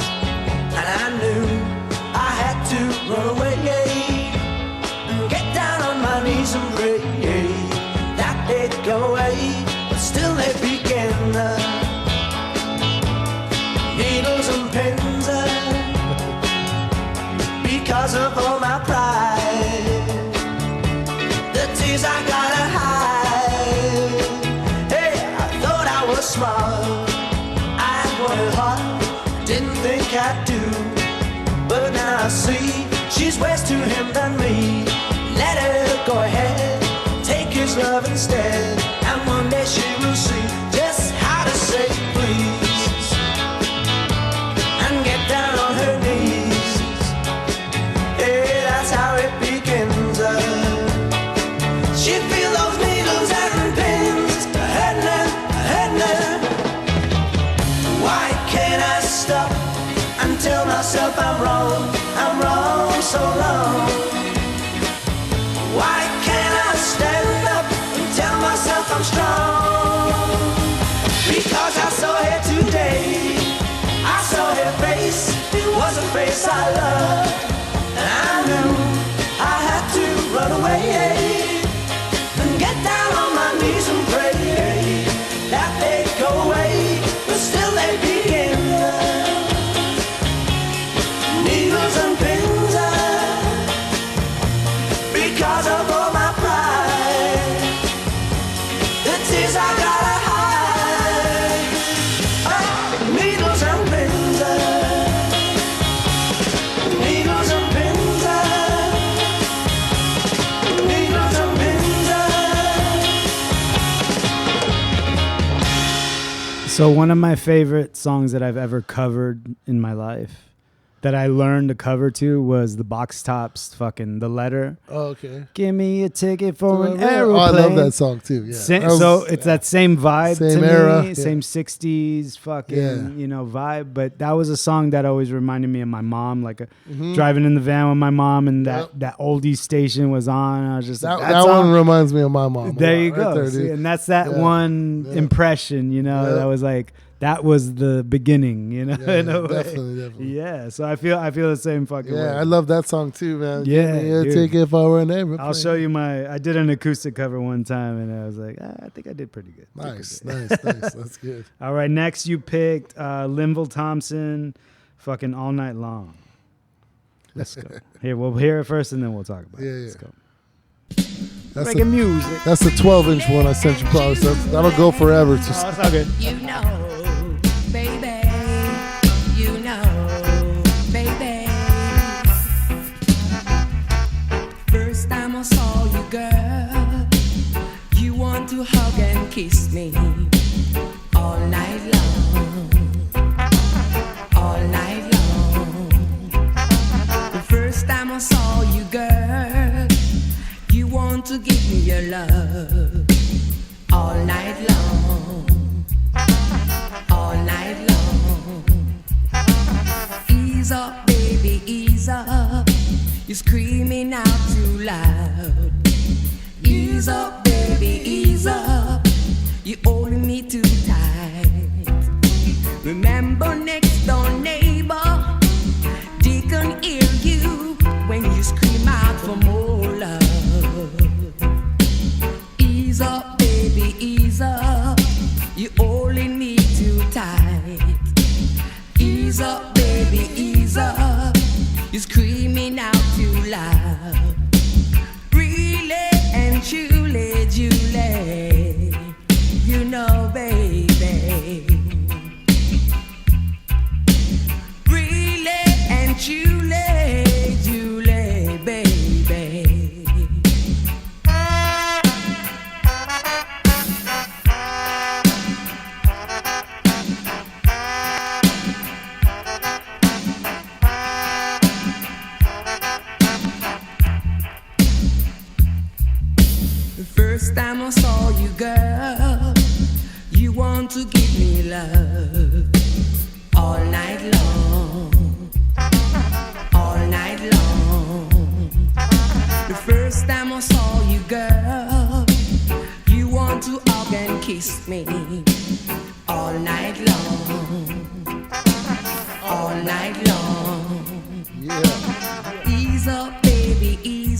So why that song, man?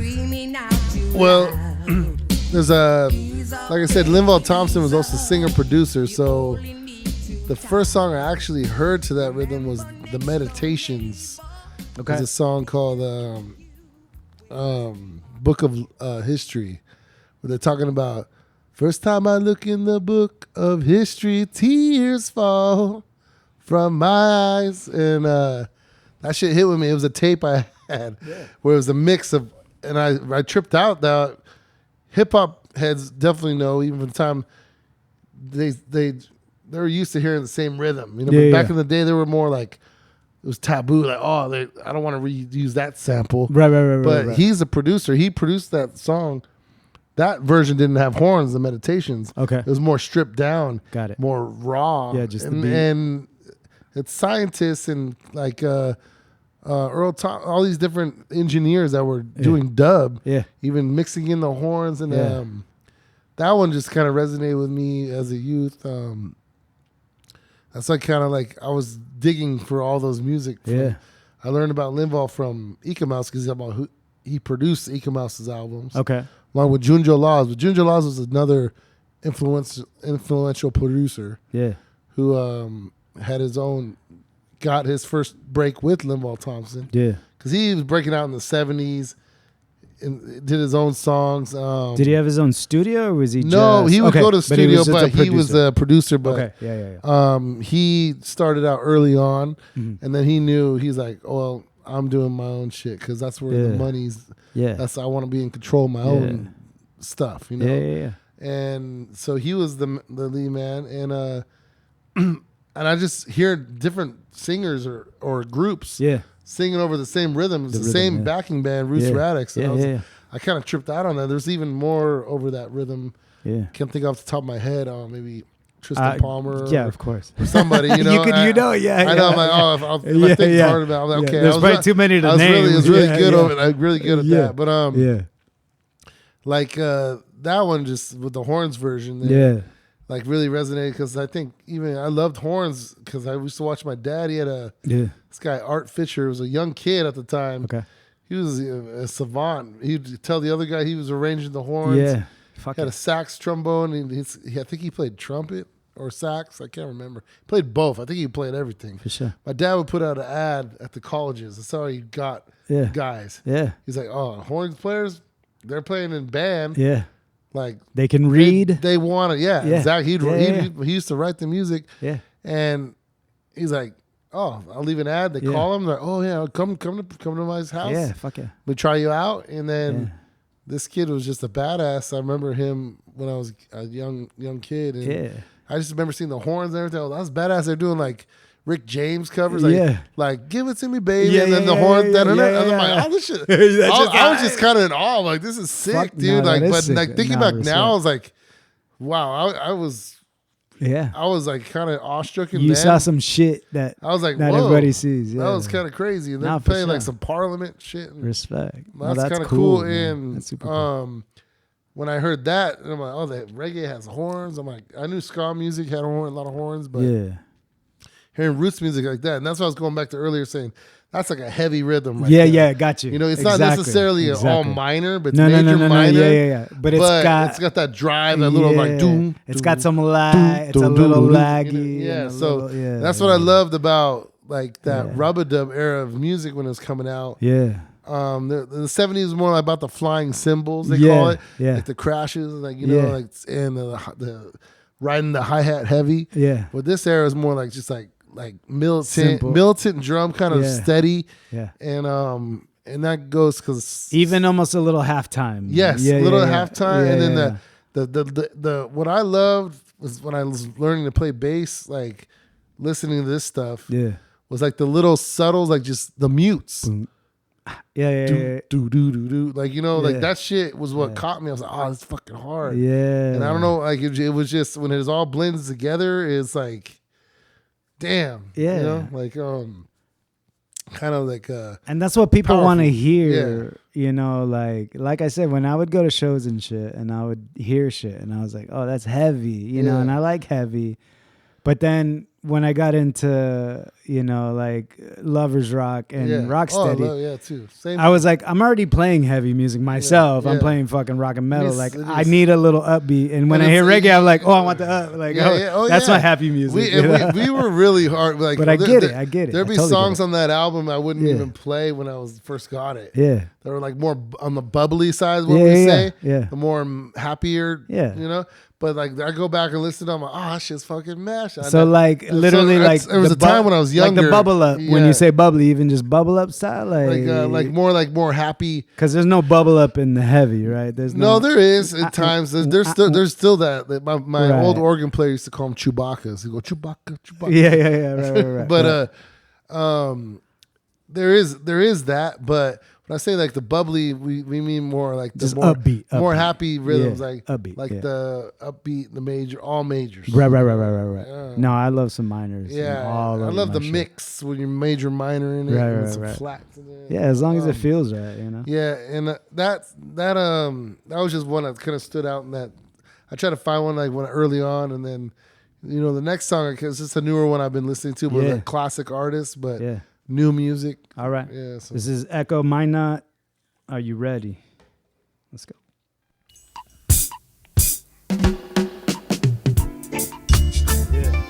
Yeah. It's kind of both. Pull up. Yes, sir. I'm ready. I don't know if you are. I'm sure about me. I'm ready. Tell me if you're ready, because I'm ready to burn it down, burn it. Are you ready to burn the fire? Are you ready? Tell me, are you ready to burn the fire? We've been suffering down here for so long. When you're weak, they don't want to see you strong. I gotta turn around, I have to sing my song. They don't want to see us up, they all want to see me down. Long time, they're taking us for a clown. Yeah. Are you ready to burn the fire? Are you ready? Tell me, are you ready to light the fire? We've been suffering down here for so long. All the evil they done to us is just for a time. I have the matches, pass me the gas iron. Burn them, yeah. Burn it, yeah. We've been suffering down there for so long. Hey, are you ready to burn the fire? Are you ready? Tell me, are you ready to burn the fire? We've been suffering down here for so long. I've got to move along Yeah, man. and move on the obstacles. That's a good tune, man. Yeah, it's a newer classic artist, Echo Manat from the 80s, you know, and still bringing his youth man style till to this day. So it's a newer one. That's just something I've been listening to lately. And the band's Dub Shepherds, I can't recall off the top of my head. They're from Europe, either from Spain or France, that are backing him. Yeah. But great musicianship, great production. And see, that's what I love about discovering. Like, I find people from Sweden. All over, all over Europe South is- America. Like these bands Brazil, that get the old style Yeah. and even like the soldies bands, like the they Sinceres got and it, shit man, from yeah. LA. Yeah. They pay respect, and then they do the production in the same fashion. Style, you know what I yeah. mean? Same fucking everything, same equipment, maybe sometimes one mic in the room, like that old school style. Yeah. And you can hear it, Yeah. I can hear it. Yeah. And that's fucking cool, man. That's cool when, Yeah, That's why I say this shit is just a cycle. It comes just, back around, you know. You know, and then people that there's plugins for that or this and that, but Nah. nothing beats the original Analog, fucking sound, dirty, you know, fucking old school shit. You know, there's good emulators, and I use plugins and stuff too. Sure. But what somebody told me a long time was it's the input into digital. So the signal flow. Exactly. It's got to start at a real point, you know. It's got to start from the heart. It's got to start from the artist. And it's got to go. Yeah, exactly. And then everything warms it up, and then it can go to digital. Exactly. You know, and then exactly. There's got to be there's got to be tubes in front of the digital. It's got to you got to capture as much as you can right. of the soul of the music before, because that's why going to hear someone play acoustically in an area where it's like in a kind of hallish, that's the vibe right there. Exactly. Someone just like guys on the street playing music. One of my buddies, he's playing with Steel Pulse right now. They found him. Dope. He's playing sax on the street, and then like somewhere acoustically sound, and they just grabbed him. Yeah. Oh, you want to play? You want to go on tour? He's like, yeah. Fuck yeah. John Avery, big up John Avery. Respect. He's on tour with them right now. They just picked him up. They found him. Dope. Saw him play. Oh, somebody did. And then he's like, I'm fucking want to play with Steel Pulse. Fuck yeah. You know, and they just felt his vibe, you know, and so you got to capture the most you can before it goes digital, because the whole world's gone digital. Yeah. Shit could happen and it's gone. You know, the original foundation music is just acoustic. Putting it out there. What I love about digital, you know, I've embraced technology for a long time. You know, I was one of the first fools that actually built a fucking computer tower. Yeah. Put a sound card in it and fucking got like Sonic Foundry, fucking Acid Pro, just to burn MP3s. Yeah. You know what I mean? And I was just passing out. The homeboy of mine last week was like, "Oh, dude, I found this old CD that you made, and it was a mix of something, and I used to chop up samples and do all kinds of different weird shit."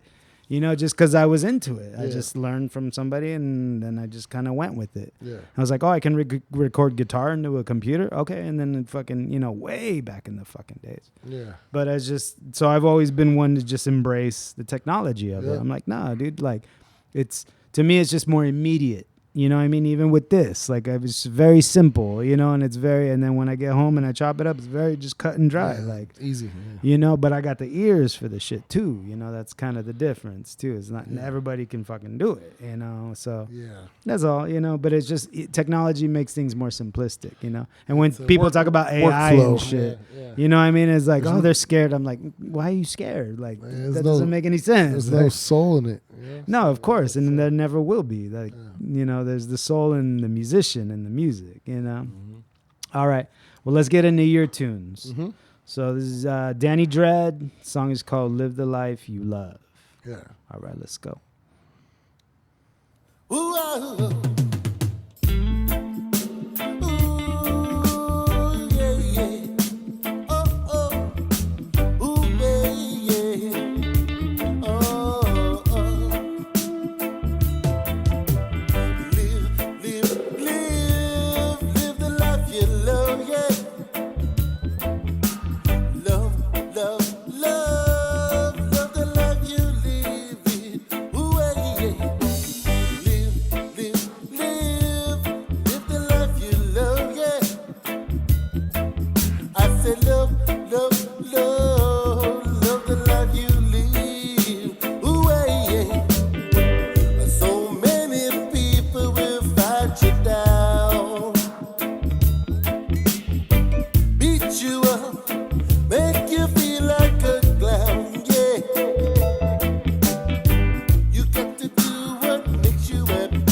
got to do what makes you happy.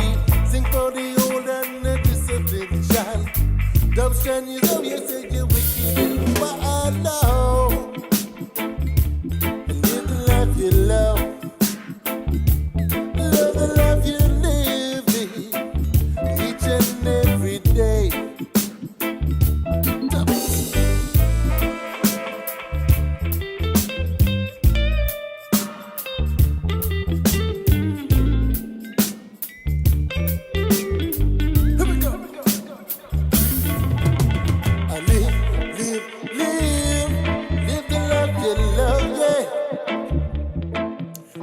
Love, love, love, love the life you live in every day. Yeah. I say love, love, love, love the life you live in. I say live, live, live, live the life you love. Oh, yeah, yeah. You got to live it for today, yeah. Tomorrow not promise. No promise to no one. So live upright with one another. Live upright with your brother and your sister too. Live the life you love.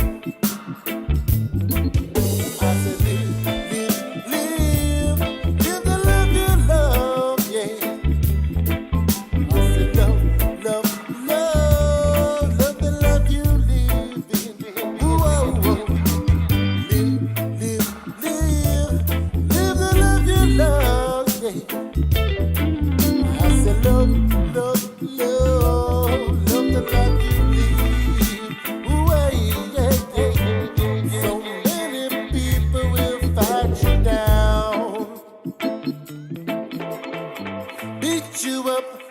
Make you feel like a clown, yeah. You got to do what makes you happy. You got to do what makes you happy. I like to sing it in a rubber dub style. They said, Daddy, you wicked and wild. Sing for the old and the disciplined child. Dub strand in a rubber dub style. Oh, yeah, yeah.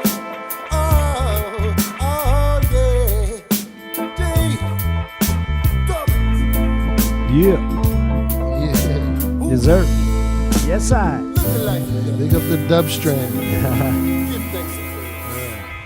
Cool. What do you want to say about that song? Well, that song I developed that one in I would say in the dance hall was okay on the sound system with my old Ja Roots Hi-Fi Diego promotion was another. But those group of guys right there, those two brothers. Dubstrand, Brazion, who's a producer on his own. Okay. And his brother Rob, I call him Bobby Summers. Okay. That's nice. my nickname for him. But he's good. They're good friends of mine, and sounds like a porn name or something. Yeah, that's right. Respect. Respect to Bobby Summers, aka Rob Z. You know, nice. the Zanchetta brothers. Yeah. So they, I have some history with those guys. So me and my buddy Rankin Rios, we had a group for a while before the Skanks Roots Project days. It's called Simmer Down Rhythm Section. Respect. So we'd play sounds good. A lot of rubber dub and old school style music, and me and my buddy Rankin Rios would sing over the dubs, original lyrics, you know, and we developed some songs. So we were doing that. That was a video off of YouTube he's playing, and we were doing that. It was a live session. Yeah, during COVID. Okay. Really, they did their session on their own. Okay. And then they edited it all together you sing it. to make it. Yeah, so it's kind of cool in that little vibe.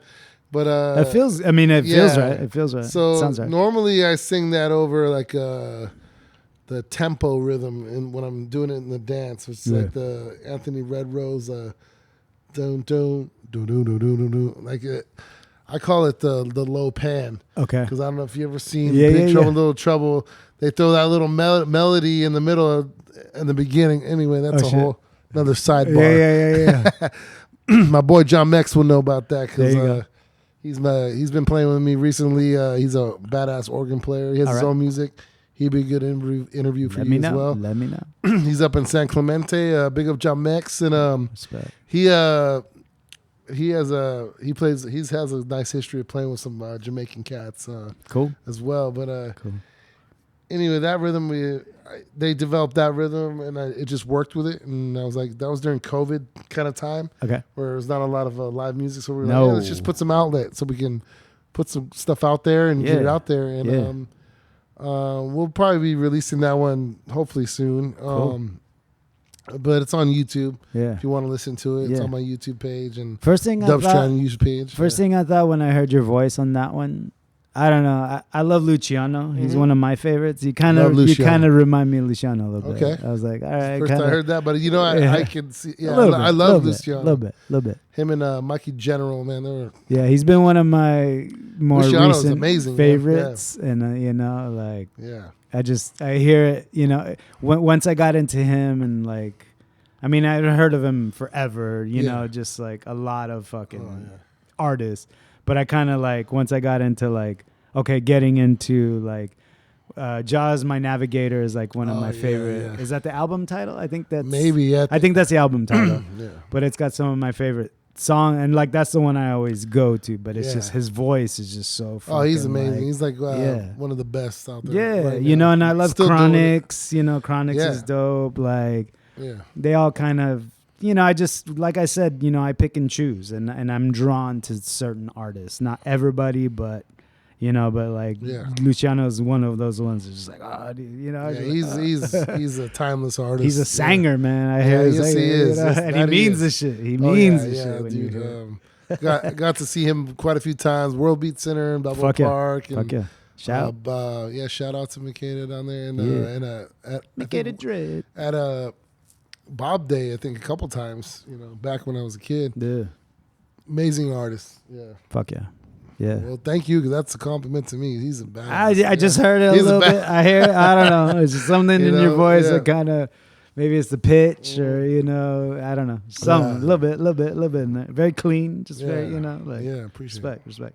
All right, next song is Caught Up to You. Let's go. All right.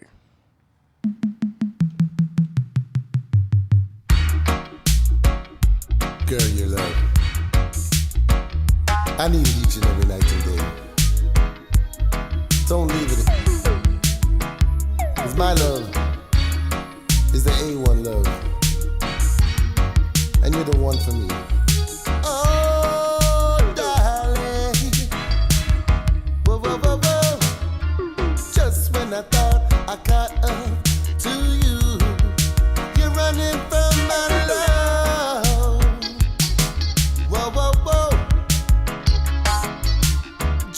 I thought I caught up to you, so you're running from my love. Oh baby girl, you say I deserve a little better. What is better when all I want is you? You say I deserve a little better. What is when all I want is you? Just when I thought I caught up to you, you're running from my love, baby girl.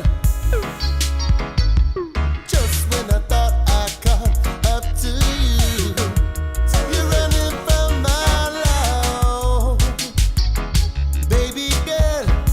Hey, the vibes were so nice, and I love your pretty smile, your eyes, the way you looking at me. I don't wanna run around, girl, in my life. You're the one for me, baby. Can't you see it? I want your heart, your love only. The way you make me feel so nice, and I love you, girl, with all of my heart. Ever make me sad, that make me blue. Never gonna turn my back on you, no. You say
side. Baby, this is why I sing this song. I'll tell you why.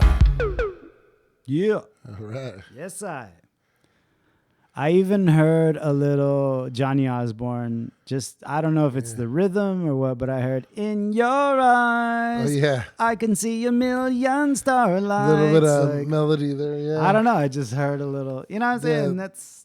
That was recorded in 2016 in Oahu in Palolo Valley. Yeah. Big up to Ja Gumby, Ja G. Produced that for Father Psalms, Ukla the Mock, bassy and musical writer. Nice. Collector, reggae archivist extraordinaire. Yeah. Yeah. And that was recorded in the vaults in his where he has his studio, and that was just a whole vibe. I do that little talking part in the beginning. We were listening. That was great. We were listening to so much music that weekend. That week I was there. You caught a vibe. I definitely caught a vibe. Yeah. We were listening to some underground stuff from like Toronto that's only on tape. Yeah. And I was just kind of feeling it that day. And that's a song I wrote with Timmy originally, my original guitar player from my first band, Roots Covenant, we started. We worked that song out together on our own, like just me and him, but apart from the band. And like back in like 2008 or 9, and then I just had the lyrics in my head and I rewrote it kind of to fit that rhythm. Yeah. On the spot, and it just kind of worked. I kind of just hummed a little hook for me, played me that rhythm, and then it just was like a one away. Just did it one shot, one take. Good. Yeah. Fuck yeah. That's how I like to do them. That's it. Yeah. That's the best. Yeah. They say lightning in a bottle. Yeah, and it was just in a vibe. I was kind of a little stuffy. I was body surfing at Sandy's with these guys. These guys are extraordinary body surfers. Yeah. And I had like my eye was kind of fucked up. Got like some crazy sand in it from fucking. I was kind of stuffed up, like. Yeah. And he gave me some like roots drink, and then I was like, after he gave me this like cleared up crazy roots drink, and I was just good. Yeah. I was like, I'm right, I'm ready to rock. And then we just laid it out. Hell yeah. We did probably like 6 songs that day. All right. Didn't finish a few of them, but I did 2 that day that we did solid. Yeah. And he released them on his compilation album. Yeah. With Michael Rose, Rankin Joe, Sister Luz from Tijuana. Fuck yeah. Don Camilo and Kanaka Man, Lickle Jordy is on there. Fuck yeah. Who's a great, amazing artist out of Oahu. A lot of them Hawaiian, and Mr. 83. Dope. Who also sings with Ukla the Mock as well. Fuck yeah. Mr. 83 is the Bredren. You know, me and him born the same year, so dope. Love him. He's a vocalist extraordinaire. And Fuck I don't know when you're gonna put this out, but they're here for the weekend. They're playing Sunday at Petco Park. Okay, cool. For the Holo Festival they're doing. It's a 2-day fest. Okay. They're playing Sunday, so I hope to go check. It's like the Filipino festival. No. It's island festival. It's an island. I guess it's kind of theme. Because they have the jersey festival that comes out with it. It's a music festival they're doing at Petco understand. Park, but it's they're closing it down for the week. Yeah. I thought I guess the Padres are out of town, obviously. Yeah. So I think so. I don't know. Yeah, I'm at home. Yeah. If not, shit. But that's going down this weekend, but Labor Day weekend, but yeah. This is when they usually do Island Fest. Yeah, so I think they're just incorporated it there. Yeah. So I get sure. to go. They're in town, so I get to go hang with them tomorrow. Fuck yeah. At my buddy's house, and cool. We're gonna catch a vibe. I'm gonna bring some records over there. We're gonna play some music and just vibe, chill. But that song was definitely. I was in the vibe in Hawaii right there when we did that one. Yeah, so, sounds good, bro. Yeah, thank you. Sounds great. I actually just got to perform that my first time live with the band. Yeah. Back in April this year. I never performed it. Oh shit! And I've done it a couple times since with the group I've been playing with. But I got to play, opened up for Small Axe, who's another great artist. Okay. Out of Maui. Real raw, hard reggae music. And I opened up and did a couple songs for. Yeah, I'm gonna check out whatever anybody you're. Yeah. talking about it, I definitely am. They've been coming out here quite a bit because they got a following. I haven't dug into island Hawaii reggae in a while. Is it's just roots reggae music, man. It's not, it's island. It's all island music. It's Jamaican music is initially island music. That it is, but it's raw reggae music, hard stuff. So, yeah, for sure. Respect. Yeah. All right, cool. This is last track. Who Feels It? This is your latest release, right? All right, let's go.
Yeah, man. All right. Tell me about that song. What's that song about? That song right there is just I was feeling a lot of stuff going on. I wrote it a few years ago. Bredren from Hawaii, Ross Wise, reached out to me. He's like, "Do you want to do a song?" You know, he's been working with other artists around the world.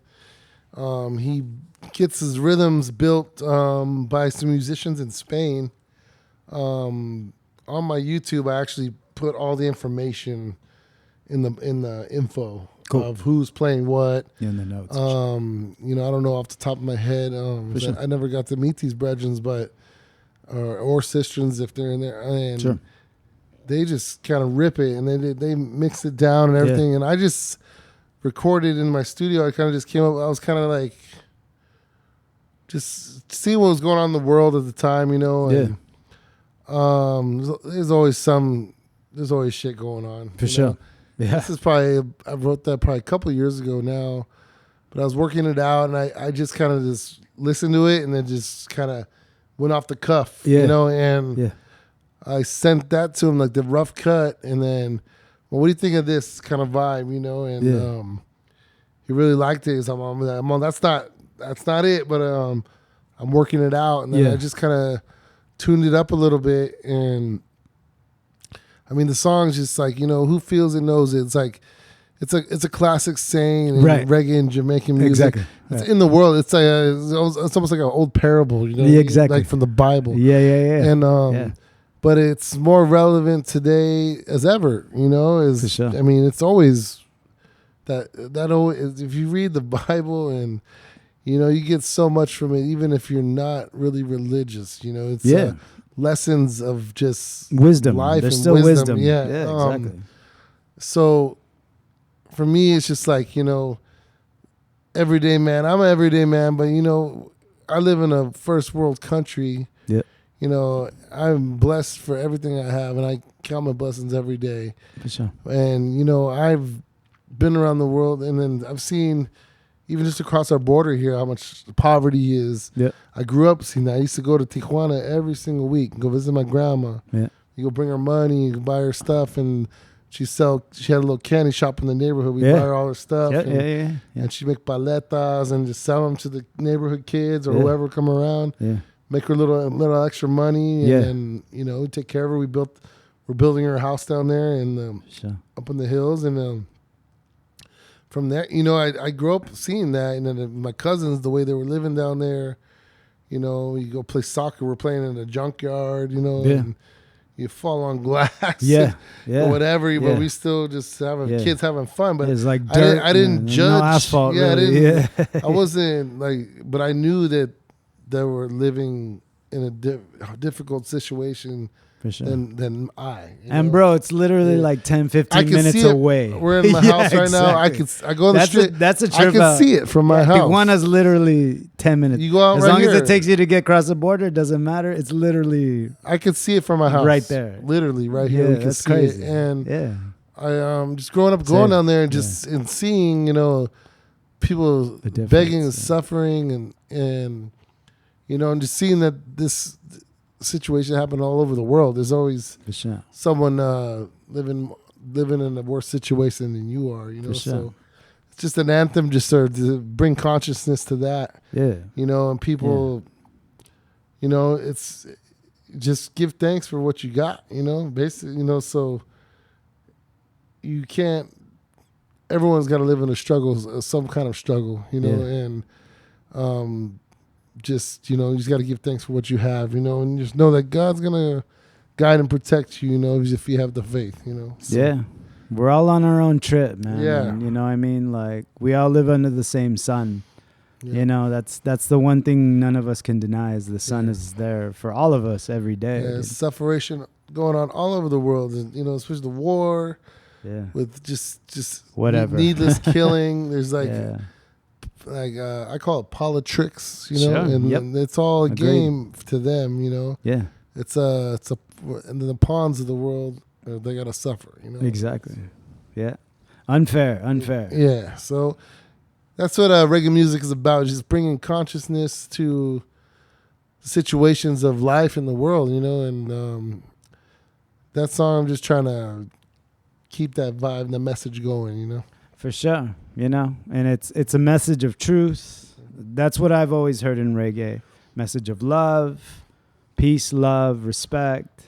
You know, that's unity. You know, that's what we need: love and unity, and this world will be a better place. You know? That's where I feel like I've always gotten that message from. You know, and then the love of music and the harmony of music. You know. It's powerful. It's the most powerful to me, you know. And here we are connecting under music. Yeah, music is a universal love language and everything. It's a universe. Yep. It's the frequencies of life, you know. So. Yeah, frequency, vibration, and, you know, harmonizing, you know. I totally believe that. For sure, brother. Well, thank you for coming on the Blue Dreamer broadcast. It's fun, man. Thank you. Yeah. Thank you for having me. You got social media, any website, anything? Tell them where they can find you. Just Danny Dread Tornado on Instagram or Facebook. That's all I really got going on right now. But hope to build a website soon and get some more music out to the world. For sure. Well, we got your tunes on here. You check me out on YouTube. I think it's Wasp for Sounds. It's my studio. Yeah. Or you just look up Danny Dreadlocks and you'll find me. Cool. Well, thank you, brother. I appreciate you, man. Appreciate your time. Appreciate Thank your you. wisdom. Yes, much respect. And much love and respect to anyone out there listening, anyone out there paying me with your attention. This is your Blue Dreamer broadcast. As always, I'm your most humble host, Dr. I. As always, stay tuned, stay connected, and until next time, peace.